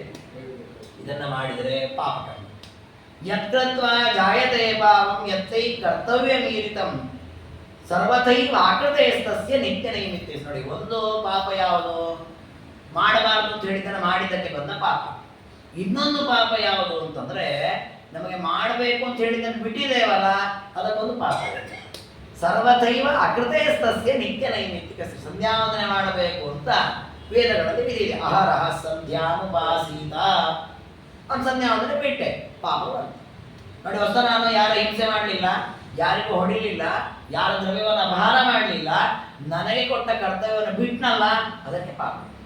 ಅದಕ್ಕೆ ನೋಡಿ ದೇವರು ಕೃಷ್ಣದೇವರು ಗೀತೆಯಲ್ಲಿ ಎಚ್ಚರಿಸಿದ್ದು, ನೀನು ಹತೋವಾ ಪ್ರಾಪ್ಸಿಸಿ ಸ್ವರ್ಗಂ ಜಿತ್ವಾವಾ ಭೋಕ್ಷ್ಯಸೇನೆ. ಸತ್ರೆ ವೀರ ಸ್ವರ್ಗಕ್ಕೆ ಹೋಗ್ತೀಯ, ಗೆದ್ರೆ ರಾಜ್ಯ ಸಿಗತ್ತೆ. ಯುದ್ಧ ಮಾಡದೆ ಸುಮ್ಮನೆ ಕೂತ್ಕೊಳ್ಬೇಡ, ಯಾಕೆ ನಿನ್ನ ಕರ್ತವ್ಯ. ಯುದ್ಧ ಮಾಡದೆ ಬಿಟ್ಟರೆ ದೊಡ್ಡ ಪಾಪ ಇದೆ ಅಂತ ಎಚ್ಚರಿಸಿದ್ದು. ಯಾಕಂದ್ರೆ ಇದೆ ಶಾಸ್ತ್ರ ಹೇಳುತ್ತಾ ಇರ್ತದನ್ನೇ, ಕರ್ಮಗಳನ್ನ ನಾವು ಮಾಡದೆ ಬಿಟ್ಟು ಬಿಡೋದೇನಿದೆ ಇದು ದೊಡ್ಡ ಪಾಪ ಸಾಧನ. ಹಾಗಾಗಿ ನಾವು ಯಾವತ್ತೂ ಕೂಡ ಅಷ್ಟೇ, ಲೋಪದೋಷವಾದರೂ ಪರವಾಗಿಲ್ಲ, ಹೆಚ್ಚು ಕಡಿಮೆ ಆದರೂ ಪರವಾಗಿಲ್ಲ, ವಿಷ್ಣು ಪ್ರಿಯವಾದ ಕರ್ತವ್ಯ ಕರ್ಮಗಳು ನಮ್ಮದೇನಿದೆ ಮಾಡಲೇಬೇಕು, ಬಿಡ್ಲಿಕ್ಕಿದೆ. ಕೆಲವು ನಮ್ಗೆ ಅನ್ಸತ್ತೆ, ಇಲ್ಲ ರೀ ಆಚಾರ್ಯ ನಮ್ಗೆ ಅಷ್ಟು ಪೂರ್ಣ ಮಡಿ ಮಾಡ್ಲಿಕ್ಕಾಗಲ್ಲ, ಅಥವಾ ಅಷ್ಟು ಪೂರ್ಣ ಶುದ್ಧ ಇಲ್ಲ, ಸಾವಿರಾರು ಸಮಸ್ಯೆಗಳಿದೆ. ಖಂಡಿತ ಸತ್ಯ. ಹಾಗಂತ ನಾವು ಬಿಟ್ಬಿಡೋದೇನಿದೆ ಇದು ಪಾಪ ಸಾಧನ. ಹಾಗೆ ಸಂಧ್ಯಾವಂದನೆ ಇರ್ಬೋದು, ದೇವತಾರ್ಚನೆ, ಪೂಜೆ, ಮನೆಯ ಸಾಲಿಗ್ರಾಮ ಪ್ರತಿಮಾದಿಗಳ ಪೂಜೆ, ಎಷ್ಟು ಸಾಧ್ಯ ಇದೆ ಅಷ್ಟು ಚೆನ್ನಾಗಿ ಅದನ್ನು ಆಚರಣೆ ಮಾಡಲೇಬೇಕು. ಜಾಯತೆ ಚ ತಥಾ ಪಾಪಂ ದ್ವಯಮೇವ ತ್ರಿಧಾಮತಂ. ಹೀಗೆ ನಿತ್ಯ ನೈಮಿತ್ತಿಕ ಕರ್ಮಗಳನ್ನು ಬಿಡುವುದೂ ಪಾಪ, ಹಾಗೆ ನಿಷಿದ್ಧವಾದ ಕರ್ಮಗಳನ್ನು ಮಾಡುವುದು ಪಾಪ ಅಂತ ಎರಡು ರೀತಿಯಲ್ಲಿ ಪಾಪದ ಕರ್ಮಗಳನ್ನು ಜೀವ ಮಾಡುತ್ತಾನೆ ಅಂತ ಹೀಗೆ ಒಂದು ರೀತಿಯಲ್ಲಿ ಪುಣ್ಯ ಪಾಪಗಳನ್ನು ನಿರೂಪಣೆ ಮಾಡಿದ ದೇವರು. ಇದಾದ ಮೇಲೆ ಮತ್ತೆ ಈ ಪುಣ್ಯ ಪಾಪಗಳು ಅಂತ ಏನಿದೆ ಇವುಗಳು ಸಾಮಾನ್ಯವಾದ ಪ್ರಭೇದ. ಇದರಲ್ಲಿ ಮತ್ತೆ ಮೂರು ಪ್ರಭೇದಗಳಿವೆ. ಹೇಗೆ ಅದು ಅಂದ್ರೆ ಮಾನಸಂ ವಾಚಿಕಂಚೈವ ಕಾಯಿಕಂಚೈತಿ ವೇದತಃ. ಪುಣ್ಯವಾಗ್ಲಿ ಪಾಪವಾಗ್ಲಿ ತ್ರಿವಿಧ ಕರ್ಣಗಳಿಂದ ಮಾಡುವ ಮೂಲಕ ತ್ರಿವಿಧವಾಗಿದೆ. ಅಂದ್ರೆ ಮನಸ್ಸಿನಿಂದ ಮಾಡುವ ಪುಣ್ಯ, ಮನಸ್ಸಿನಿಂದ ಮಾಡುವ ಪಾಪ, ದೇಹದಿಂದ ಮಾಡುವ ಪುಣ್ಯ, ದೇಹದಿಂದ ಮಾಡುವ ಪಾಪ, ಇನ್ನು ಮಾತಿನಿಂದ ಮಾಡುವ ಪುಣ್ಯ, ಮಾತಿನಿಂದ ಸಂಪಾದಿಸುವ ಪಾಪ ಅಂತ ಮೂರು ರೀತಿಯ ಪ್ರಭೇದ. ಅದರಲ್ಲಿ ಮಾನಸವಾದಂತಹ ಪಾಪ ಪುಣ್ಯಗಳು ಯಾವುದು ಅದನ್ನು ಮೊದಲು ದೇವರು ಹೇಳ್ತಾನೆ. ಅಹಂತ, ಮಮತ, ದ್ರೋಹ, ಲೋಭ, ನಾಸ್ತಿಕ್ಯ, ಮತ್ಸರಾಹ, ಈರ್ಷ್ಯ, ದುರ್ಮೈಥುನೇಚ್ಛಾ ಚ ಷಡತ್ವಂ ವಂಚನಂ ತಥಾ ಇತ್ಯಾದಿ ಮಾನಸಂ ಪಾಪಂ ಅಹಂತಾದಿ ವಿವರ್ಜಿತಂ. ಮಾನಸಿಕವಾದ ಪಾಪ ಅಂದ್ರೆ ಯಾವುದು ಅಂದ್ರೆ ನಾನು ನನ್ನದು ಅಂತ ತಿಳ್ಕೊಳ್ತೇವೆ. ನೋಡಿ, ಮತ್ತೊಬ್ಬರ ಹತ್ರ ಬಾಯಿಂದ ಹೇಳೋದು ಬೇಡ, ಮನೆ ಕೂತಾಗ ಅನ್ಕೊಳ್ಳೋದು, ಹಿಂಗೆ ಮಾಡಿದೆ ನಾನು ಹಾಗೆ ಮಾಡಿದೆ ಹೇಗೆ ನನ್ನ ಬಾಳಿ ನಾನೇ ಅನ್ಕೊಳ್ತಿರ್ತೇನಲ್ಲ, ಅಹಂಕಾರ ಪಡ್ತೇನಲ್ಲ, ಇದು ಮಾನಸಿಕವಾಗಿ ನಾನು ಪಾಪ ಸಂಪಾದಿಸ್ತಾ ಇರ್ತೇನೆ. ಅದೇ ರೀತಿ ದ್ರೋಹ, ನೀವು ಹೋಗಿ ಅವ್ರನ್ನ ಹೊಡೆದು ಬಡ್ದೇನೋ ಮಾಡೋದಲ್ಲ, ಅವ್ರು ಹೀಗೆ ಮಾಡ್ಬೇಡ, ನಾಳೆ ಅವ್ರನ್ನ ಇನ್ ಮೇಲೆ ಹೇಳಿಕ್ಕಾಗೋದಿಲ್ಲ, ಹಾಗೆ ಮಾಡಿಬಿಟ್ರೆ ಆಯ್ತು ಅಂದ್ರೆ ನಾವು ಮನಸ್ಸಿನಲ್ಲಿ ಅವ್ರ ಬಗ್ಗೆ ಕೆಟ್ಟದಾಗಿ ದ್ರೋಹದ ಚಿಂತನೆ ಮಾಡ್ತೇವಲ್ಲ, ಇದು ಪಾಪ ಕರ್ಮ, ಮಾನಸಿಕವಾದ ಪಾಪ. ನಾಸ್ತಿಕ್ಯ ಮತ್ಸರ, ನಾಸ್ತಿಕ್ಯ ಬುದ್ಧಿ ಮನಸ್ಸಿನಲ್ಲಿಯೇ, ಈ ಬಾಯಿಂದ ಏನು ಹೇಳೋದಲ್ಲ, ಮನಸ್ಸಿನಲ್ಲಿಯೇ ಯಾವ ದೇವರಿಂದ ಇಷ್ಟೆಲ್ಲ ಕಷ್ಟಪಡ್ತೀನಿ ನಾನು, ಇಷ್ಟು ಅನುಭವಿಸ್ತಾ ಇದ್ದೇನೆ ನಾನು, ಅದಕ್ಕೆ ದೇವರೇ ಇಲ್ಲ, ಹಾಗೆ ಹೀಗೆ ಅಂತ ನಾವು ನಾಸ್ತಿಕತನದ ಮಾತಾಡೋದೇನಿದೆ ಇದು ಕೂಡ ಮಾನಸಿಕವಾಗಿ ಮಾಡತಕ್ಕ ಪಾಪ. ಮತ್ಸರ ಇದಂತೂ ಮನಸ್ಸಿನಲ್ಲೇ ಇರೋದಲ್ವ, ಮತ್ತೊಬ್ಬರ ಏಳಿಗೆಯನ್ನು ಸಹಿಸದೆ ಮನಸ್ಸಲ್ಲಿ ಒಂಥರ ವೇದನೆಯನ್ನು ಅನುಭವಿಸಿದ್ರೆ ಮತ್ತೊಬ್ಬರ ಅನುಭವಿಸ್ತಾರೆ. ಈರ್ಷ್ಯ, ಅದೇ ರೀತಿ ದುರ್ಮೈಥುನ ಇಚ್ಛ, ಮತ್ತೊಬ್ಬರ ಪದಾರ್ಥವಲ್ಲ, ಮತ್ತೊಬ್ಬರ ಸ್ತ್ರೀ ಆಗ್ಬೋದು, ಮತ್ತೊಬ್ಬರ ದ್ರವ್ಯ ಆಗ್ಬೋದು, ಮತ್ತೊಬ್ಬರ ವಾಹನಾದಿಗಳಾಗ್ಬೋದು, ಅದು ನನಗೆ ಬೇಕು ಅಂತ ಇಚ್ಛೆ ಪಡೋದಿಲ್ಲ. ಇದು ಮನಸ್ಸಿನಲ್ಲಿ ಇಚ್ಛೆ ಪಡೋದಿಲ್ಲ, ಬಾಯಿಂದ ಹೇಳೋದಿಲ್ಲ. ಮತ್ತೊಬ್ಬರು ತಮ್ಮ ಮನೆಯಲ್ಲಿ ಕಾರ್ ತಂದಿರಿಸಿರ್ತಾರೆ, ಹೊಸ ಕಾರವನ್ನು ನೋಡ್ತಾನೆ, ಚೆನ್ನಾಗಿದೆ ಅಂತ ಅವ್ರ ಹೊಗಳಿ ಬರ್ತಾರೆ, ಒಳ ಬಂದ್ಕೊಂಡು ನನ್ನ ಹತ್ರ ಇರಬೇಕಿತ್ತು, ಅವನಿಗೆ ಸಿಕ್ಬಿಡ್ತು, ಅವರೊಂದಿಷ್ಟು ಬೈಕೊಳ್ತಾನೆ, ಮನಸ್ಸಲ್ಲಿ ಅದನ್ನ ಇಚ್ಛೆ ಪಡ್ತಾನೆ, ಅದು ನನಗೆ ಬೇಕು ಅಂತ. ಇದೊಂದು ಮಾನಸಿಕವಾದ ಪಾಪ. ನೀನು ಬೇಕಾ ಹೊಸ ತಗೋ, ಇನ್ನು ಹತ್ತಿಗೋ ಕಾರ್ ಬೇಡ ಅಂತಿಲ್ಲ, ಮತ್ತೊಬ್ಬರ ಪದಾರ್ಥವನ್ನು ಇಚ್ಛೆ ಪಡಬಾರ್ದು. ಅದೇ ರೀತಿ ಷಡತ್ವ ವಂಚನ ಅಂತ, ಷಡತ್ವ ಹಠಮಾರಿತನ, ಮತ್ತೊಬ್ಬರಿಗೆ ಮೋಸ ಮಾಡುವಂಥದ್ದು, ಎಲ್ಲವೂ ಕೂಡ ಮಾನಸಿಕವಾದ ಪಾಪ ಅಂತ ಶಾಸ್ತ್ರಗಳು. ಇದಕ್ಕೆ ವಿಪರೀತವಾದದ್ದು ಏನಿದೆ ಅದೇ ಮಾನಸಿಕವಾದ ಪುಣ್ಯ. ಅಂದ್ರೆ ನಾನು ನನ್ನದನ್ನು ಬಿಟ್ಬಿಡೋದು, ಅಹಂಕಾರಿ ವಿವರ್ಜಿತಂ, ದೇವರು ಪರಮಾತ್ಮ ಧರ್ಮಗಳಲ್ಲಿ ಆಸ್ತಿಕ್ಯ ಬುದ್ಧಿ. ಎಷ್ಟೋ ಬಾರಿ ನಮಗೆ ಆಗ್ತದಲ್ವಾ, ನಾವೇ ನಾಲ್ಕು ಜನರು ಎಲ್ಲ ಮಾತಾಡಿದ್ರೆ ಹೌದು ಹೌದಿಲ್ಲ ಅಂತ ಅವಲೇಕ ಅಂದ್ರೆ ಇಲ್ಲ, ಅವ್ರೇನೇ ಅಂದಿರಿ, ದೇವರು ನಮ್ಗೆ ಯಾವತ್ತು ಒಳ್ಳೇದು ಮಾಡಿದಾನೆ, ಅವ್ರು ಯಾರು ಹೇಳಿದ್ರು ನಾವೇ ಹಾಗೆ ಅನ್ಕೊಳ್ಬೇಕು. ಇದು ಮತ್ತೊಬ್ಬರಿಗೋಸ್ಕರ ಹೇಳೋದಲ್ಲ, ನಮ್ಮ ಮನಸ್ಸಲ್ಲಿ ನಾವೇ ಅನ್ಕೊಳ್ತೇವೆ, ಇಲ್ಲ ದೇವರು ನಮ್ಮಿದೆ, ನಮಗೆಲ್ಲ ಒಳ್ಳೇದೇ ಆಗಿದೆ ಅಂತ ದೇವರ ಬಗ್ಗೆ ಆಸ್ತಿಕ್ಯ ಬುದ್ಧಿ ಇದೆ ಧರ್ಮಾದಿಗಳಲ್ಲಿ. ದುರ್ವಿಷಯ ತ್ಯಾಗ, ಮತ್ತೊಬ್ಬರ ಪದಾರ್ಥ ಯಾವುದೇ ನೋಡಲಿ ಅದರಲ್ಲಿ ಆಸಕ್ತಿ ಇದೆ, ಬೇಡ ನೀವು ಚೆನ್ನಾಗಿ ನೀವು ಓಡಿಸಿ, ನನಗೆ ಯಾವ ವಾಹನ ಬೇಡ, ಯಾವ ವಸ್ತುಗಳು ಬೇಡ ಅಂತ ಮತ್ತೊಬ್ಬರ ಪದಾರ್ಥಗಳಲ್ಲಿ ಈರ್ಷ್ಯಾದಿಗಳು ಇಲ್ಲದೇ ಇರೋದೇನಿದೆ ಇದು ಪುಣ್ಯ. ಎಷ್ಟು ಚೆನ್ನಾಗಿ ನೋಡಿ, ಮತ್ತೊಬ್ಬರ ಪದಾರ್ಥವನ್ನು ಬಯಸಿದ್ದಕ್ಕೆ ಪಾಪ ಬರ್ತದೆ, ಮತ್ತೊಬ್ಬರ ಪದಾರ್ಥವನ್ನು ಬಯಸದೇ ಇರೋದಕ್ಕೆ ಪುಣ್ಯ ಬರ್ತದೆ. ಏನು ನಾವು ಬೇರೆ ಏನೋ ತೀರ್ಥಕ್ಷೇತ್ರ ಯಾತ್ರೆ ಮಾಡೋದು ಬೇಡ, ಮತ್ತೊಂದು ಪರದ್ರವ್ಯಗಳನ್ನು ಬಯಸಲಿಲ್ಲ ನಾನು, ಅಷ್ಟಕ್ಕೆ ಪುಣ್ಯ ಭಾಜನ. ಎಷ್ಟು ಸರಳವಾಗಿ ಪುಣ್ಯ ಸಂಪಾದಿಸಬಹುದು. ಅದೇ ರೀತಿ ಮೈ ಭಕ್ತಿ ರಚಂಚಲ, ಪರಮಾತ್ಮನಲ್ಲಿ ಚಂಚಲ ಇಲ್ಲದ ಭಕ್ತಿಯನ್ನು ಮಾಡುವಂತಹದ್ದು, ಧ್ಯಾನ ಮಾಡುವುದು, ಹೃದಯದಲ್ಲಿ ಪರಮಾತ್ಮನ ರೂಪವನ್ನು ಧ್ಯಾನ ಮಾಡುವುದು, ಮತ್ತೆ ಸಣ್ಣ ಪುಟ್ಟ ತಪ್ಪುಗಳನ್ನು ನಡೆದಾಗ ಕ್ಷಮಿಸುವಂತ ಆ ಗುಣವೂ ಇರಬೇಕು. ಯಾವಾಗಲೂ ನಾವು ಸಿಟ್ಟು ಮಾಡ್ತೇನೆ, ದಂಡನೆ ಮಾಡ್ತೇನೆ ಅಂದ್ರೆ ಅದು ಸಾಧನೆಯ ಲಕ್ಷಣ ಅಲ್ಲ. ದಂಡನೆ ಮಾಡದೇ ಇರಬಾರ್ದು, ಮತ್ತೆ ತಪ್ಪು ನಡೆದಾಗ ದಂಡನೆ ಮಾಡಲೇಬೇಕು. ಆದ್ರೆ ಕೆಲವೊಮ್ಮೆ ಗೊತ್ತಿರದೇ ಮಾಡಿರ್ತಾರೆ, ಸಣ್ಣ ಪುಟ್ಟ ತಪ್ಪುಗಳಾಗಿರ್ತಾವೆ, ಅದನ್ನು ಕ್ಷಮಿಸಬೇಕು. ಅದೇ ರೀತಿ ಮನನ, ಶಾಸ್ತ್ರಗಳ ವಿಚಾರಗಳು ಮತ್ತೆ ಮತ್ತೆ ಮತ್ತೆ ಮತ್ತೆ ಮತ್ತೆ ಮತ್ತೆ ಮನಸ್ಸಿನಲ್ಲಿ ವಿಮರ್ಶೆ ಮಾಡುವಂತಹದ್ದು, ಇದೆಲ್ಲವೂ ಕೂಡ ಮಾನಸ ಪುಣ್ಯ ಮುಖ್ಯತೆ, ಮಾನಸಿಕವಾದ ಪುಣ್ಯ ಅಂತ ಕರೆದಿದ್ದಾರೆ. ಇನ್ನು ಅದೇ ರೀತಿ ಇನ್ನೂ ಕೆಲವು ಪುಣ್ಯಗಳನ್ನು ಪರಮಾತ್ಮ ಹೇಳುತ್ತಾನೆ. ಅದರಲ್ಲಿ ಶಾಸ್ತ್ರ ಪ್ರವಚನಂ ವೇದ ಪಂಚಕಾಧ್ಯಯನಂ ಜಪ ಸತ್ಯೋಕ್ತಿಶ್ಚ ಪ್ರಿಯೋಕ್ತಿಶ್ಚ ಮೌನಂ ಪುಣ್ಯಂತು ವಾಚಿಕಂ. ವಾಚಿಕವಾದ ಪುಣ್ಯ ಯಾವುದು ಅದಕ್ಕೆ ಹೇಳ್ತಾನೆ, ಶಾಸ್ತ್ರ ಪ್ರವಚನ, ಶಾಸ್ತ್ರಗಳ ಪಾಠ ಪ್ರವಚನ ಮಾಡುದು ಅಂತ ಹೇಳೋದು ಅಥವಾ ಕೇಳೋದು, ಇದೆಲ್ಲವೂ ಕೂಡ ಏನಿದೆ ಇದು ವಾಚಿಕ, ಬಾಯಿಂದ ಮಾಡತಕ್ಕ ಪುಣ್ಯ ಸಾಧನೆ. ವೇದ ಪಂಚಕಾಧ್ಯಯನ, 5 ವೇದಗಳ ಅಧ್ಯಯನ ಅಂದ್ರೆ ಪ್ರಸಿದ್ಧವಾದ 4 ವೇದ, ಮಹಾಭಾರತ ಪುರಾಣಾದಿಗಳ ಅಧ್ಯಯನ ಮಾಡುವಂತಹದ್ದು, ದೇವರ ಮಂತ್ರಗಳನ್ನು ಜಪ ಮಾಡುವಂತಹದ್ದು, ಸತ್ಯವಾದ ಮಾತನಾಡುವಂತಹದ್ದು, ಪ್ರಿಯವಾದ ಮಾತನಾಡುವಂತಹದ್ದು, ಇದೆಲ್ಲವೂ ಕೂಡ ಮೌನ ಅಂತ ಕರೆಸಿಕೊಳ್ಳುತ್ತದೆ. ಇದೆಲ್ಲ ವಾಚಿಕವಾದಂತಹ ಪುಣ್ಯ. ನೀವು ನೋಡಿ, 4 ಜನ ಬಂದಾಗ ಅವ್ರಿಗೆ ಸಂತೋಷವಾಗಿ ಒಂದು ಒಳ್ಳೆ ಹಿತವಾದ ಮಾತಾಡ್ತೀರಲ್ಲ, ಅದಕ್ಕೆ ಪುಣ್ಯ. ಬರ್ರಿ ಕುತ್ಕೊಳ್ರಿ ಅಂತ ಹೇಳ್ತೀರಿ, ಏನಾದ್ರು ಕೊಡ್ಲಾ ತಿಂತೀರಾ ಅಂತ ಕೇಳ್ತೀರಿ, ಅಥವಾ ಎಲ್ಲ ಆರಾಮ್ ಮನೆಯಲ್ಲಿ ತಂದೆ ತಾಯಿ ಎಲ್ಲ ಆರಾಮ ಅಂತ ವಿಚಾರಿಸ್ತೀರಿ. ನೋಡಿ, ಅಷ್ಟು ವಿಚಾರಿಸಿದಾಗ ಅವ್ರಿಗೆ ಸಂತೋಷ ಆಗ್ತಿಲ್ಲ, ಪರಮ ಬಗ್ಗೆ ಎಲ್ಲ ಕಾಳಜಿಯಿಂದ ಮಾತಾಡ್ಸಿದ್ರು ಅಂತ. ನೋಡಿ, ನಾವು ದೇವರ ನಾಮಸ್ಮರಣೆ ಮಾಡಿದ್ದಲ್ಲ, ಸ್ತೋತ್ರ ಹಾಡು ಅಂದಿದ್ದಲ್ಲ, ಇದ್ರಿರೋ ವ್ಯಕ್ತಿನ ಮಾತನಾಡಿಸಿದ್ದು, ಆ ಮಾತನಾಡಿಸುವ ಹಿತವಾದ ಮಾತಾಡಿದ್ದೇವಲ್ಲ, ಅದಕ್ಕೆ ದೇವರು ನಮಗೆ ಪುಣ್ಯ ಕೊಡು. ನೋಡಿ, ಈ ಎಚ್ಚರ ಬೇಕು ನಾವು, ಮಾತು ದೇವರು ಕೊಡ್ತಾ ಇದ್ದಾನೆ ಅನ್ನೋ ಎಚ್ಚರ ಬೇಕು. ಸ್ವಾಧ್ಯಾಯಸ್ಯ, ಅದೇ ಇದಕ್ಕೆ ವಿರುದ್ಧವಾಗಿ ವೇದಾಧ್ಯಯನವನ್ನು ಬಿಟ್ಬಿಡೋದು, ಶಾಸ್ತ್ರಾದಿಗಳ ಶ್ರವಣ ಮಾಡದೇ ಇರೋದು, ಕೆಟ್ಟ ಮಾತುಗಳನ್ನು ಆಡುವುದು, ಕೇಳಿಸ್ಕೊಳ್ಳೋದು, ನಿಷ್ಠುರವಾದ ವಚನಗಳನ್ನು ಆಡಿ ಎದುರಿ ಬಂದವರಿಗೆ ಬೇಸರ ಮಾಡುವುದು, ಈ ರೀತಿಯ ಪ್ರವೃತ್ತಿ ಏನಿದೆ, ಸುಳ್ಳು ಹೇಳುವುದು, ಇದೆಲ್ಲ ವಾಚಿಕಂ ಪಾಪಮೇತಸ್ಯ, ವಾಚಿಕವಾದ ಪಾಪ ಅಂತ ಕರೀತಾರೆ. ಸತ್ಯಂ ಭೂತ ಹಿತಂ, ಇದಾಗಲೇ ಒಂದು ಪ್ರಶ್ನೆ ಬಂತು, ಸತ್ಯವನ್ನು ಮಾತನಾಡಬೇಕು, ಸತ್ಯ ಅಂದ್ರೆ ಯಾವುದು ಅಂತ ಪ್ರಶ್ನೆ ಬರುತ್ತೆ. ಅದನ್ನು ವಿಸ್ತಾರವಾಗಿ ಮತ್ತೆ ನಿರೂಪಣೆ ಮಾಡಿ ಆಮೇಲೆ ಶಾರೀರಿಕವಾದಂತಹ, ಯಾಕೆಂದ್ರೆ ವಾಚಿಕ ಆಯಿತು, ಮಾನಸಿಕವಾದ ಪುಣ್ಯ ಪಾಪಗಳಾಯಿತು. ಶಾರೀರಿಕವಾದದ್ದು ಯಾವುದು ಪುಣ್ಯ ಪಾಪ ಅಂದ್ರೆ ನಿತ್ಯ ನೈಮಿತ್ತಿಕವಾದ ಸ್ನಾನಾದಿಗಳು, ದೇವತಾ ಗೋ ಮೊದಲಾದವುಗಳ ಸೇವೆ ಮಾಡುವುದು, ಆರಾಧನೆ ಮಾಡುವುದು, ಪೂಜಾದಿಗಳನ್ನು ಮಾಡುವಂಥದ್ದು, ಇವೆಲ್ಲವೂ ಕೂಡ ಕಾಯಿಕವಾದಂತಹ ಪುಣ್ಯ. ಅದೇ ಹಿಂಸೆ ಮಾಡುವುದು, ಗೋ ಮೊದಲಾದವುಗಳನ್ನು ಹೊಡೆಯುವುದು, ಬಡಿಯುವುದು, ಇವುಗಳೆಲ್ಲವೂ ಕೂಡ ಕಾಯಿಕವಾದಂತಹ ಪಾಪ ಅಂತ ನಿರೂಪಣೆ ಮಾಡ್ತಾನೆ. ಅದಾದರೆ ಮತ್ತೆ ಅದರಲ್ಲಿಯೂ ಕೂಡ ಅನೇಕ ಪ್ರಭೇದಗಳಿದೆ. ನಿರ್ಬೀಜವಾದ ಪಾಪ, ಸಬೀಜವಾದ ಪಾಪ ಅಂತ. ಅವುಗಳಲ್ಲಿ ಯಾವುದು ಪ್ರಾರಬ್ಧ ಕರ್ಮಕ್ಕೆ ಸೇರ್ಕೊಳ್ಳುತ್ತೆ, ಯಾವುದು ಸೇರ್ಕೊಳ್ಳಲ್ಲ, ಯಾವುದರ ಕರ್ಮದ ಫಲ ಯಾವಾಗ ಬರುತ್ತೆ, ಯಾವಾಗ ಅನುಭವಿಸ್ತಾನೆ, ಅದರಿಂದ ಹೇಗಿದೆ ಅಂತ ಮುಂದೆ ವಿಸ್ತಾರವಾಗಿ ನಿರೂಪಣೆ ಮಾಡ್ತಾನೆ. ಈ ರೀತಿ ಕರ್ಮದ ವಿವೇಚನೆಗೆ ಸಂಬಂಧಪಟ್ಟಂತ 3 ಅಧ್ಯಾಯಗಳನ್ನು ದೇವರು ನಿರೂಪಣೆ ಮಾಡಿದ್ದಾನೆ. ಅದಾದ್ಮೇಲೆ ಜೀವನ ಸೃಷ್ಟಿ ಹೇಗಾಗುತ್ತೆ ಅಂತ, ಅದಾದ್ಮೇಲೆ ಗಜೇಂದ್ರ ಮೋಕ್ಷದ ಇಂದ್ರದ್ಯುಮ್ನರಿಗೆ ಸಂಬಂಧಪಟ್ಟಂತಹ ಒಂದು ಕಥೆ, ಆ ಗಜೇಂದ್ರ ಮೋಕ್ಷದ ವಿಚಾರವನ್ನು ಇಟ್ಟುಕೊಂಡು ಅಲ್ಲಿ ಸಂವಾದ ರೂಪವಾಗಿ ವಿಸ್ತಾರವಾಗಿ ಉಪದೇಶ ಇದೆ, ಒಂದು 8-10 ಅಧ್ಯಾಯಗಳಲ್ಲಿ. ಅದಾದರೆ ಮತ್ತೆ ಒಂದಿಷ್ಟು ರಹಸ್ಯ ಉಪದೇಶಗಳು. ಹೀಗೆ ವಿಷ್ಣು ರಹಸ್ಯದ ಸಮಗ್ರ ಗ್ರಂಥದಲ್ಲಿ ಪರಮಾತ್ಮ ಅನೇಕ ಅಪೂರ್ವವಾದ ವಿಚಾರಗಳನ್ನು ನಮ್ಮ ಜೀವನಕ್ಕೆ ತಿಳ್ಕೊಳ್ಳೇಬೇಕಾದ ಅಪೂರ್ವ ಅಂಶಗಳನ್ನು ತಿಳಿಸಿದ್ದಾನೆ.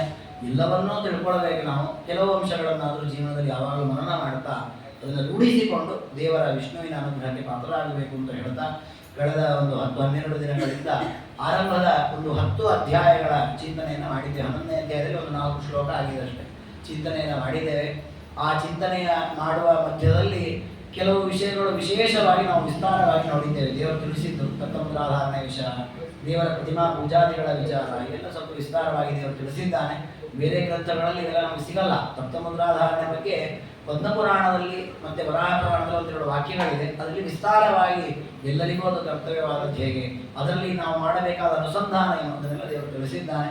ಅದನ್ನು ಯಥಾಶಕ್ತಿ ಯಥಾಮತಿಯಾಗಿ ಚಿಂತನೆ ಮಾಡಿದ್ದೇವೆ. ಅದರಿಂದ ಪರಮಾತ್ಮ ಪ್ರೀತನಾಗಲಿ ಅಂತ ದೇವರಲ್ಲಿ ಪ್ರಾರ್ಥನೆಯನ್ನು ಮಾಡ್ತಾ ಈ ಒಂದು ವಿಷ್ಣು ರಹಸ್ಯ ಗ್ರಂಥದ ಚಿಂತನೆಯನ್ನು ಮಾಡುವ ಅವಕಾಶ ಮಾಡಿಕೊಟ್ಟಂತಹ ನಮ್ಮ ಈ ಬಸವೇಶ್ವರ ಮಾತೃ ಸಂಘದ ಎಲ್ಲ ಅಧಿಕಾರಿಗಳಿಗೂ, ಎಲ್ಲ ಶ್ರೋತೃವರ್ಗದವರಿಗೂ, ಸೇವಾಕರ್ತರುಗಳಿಗೂ ಎಲ್ಲರಿಗೂ ಪರಮಾತ್ಮ ವಿಷ್ಣು ಭಕ್ತಿಯನ್ನು, ಆ ವೈಷ್ಣವ ದೀಕ್ಷೆಯನ್ನು ಚೆನ್ನಾಗಿ ಕೊಡಲಿ, ಉತ್ತರೋತ್ತರ ಅಭಿವೃದ್ಧಿಯನ್ನು ಮಾಡಲಿ. ಅವರು ಆ ಒಂದು ವಿಚಾರವನ್ನು ಹೇಳಿದ್ರಿಂದ ಆ ನಿಮಿತ್ತ ನಾನೊಂದು ಬಾರಿ ಮತ್ತೊಮ್ಮೆ ವಿಷ್ಣು ರಹಸ್ಯ ಓದುವಂತ ಹಾಗೆ ನೀವೆಲ್ಲರೂ ದೊಡ್ಡ ಉಪಕಾರ ಮಾಡಿದ್ದೀರಿ.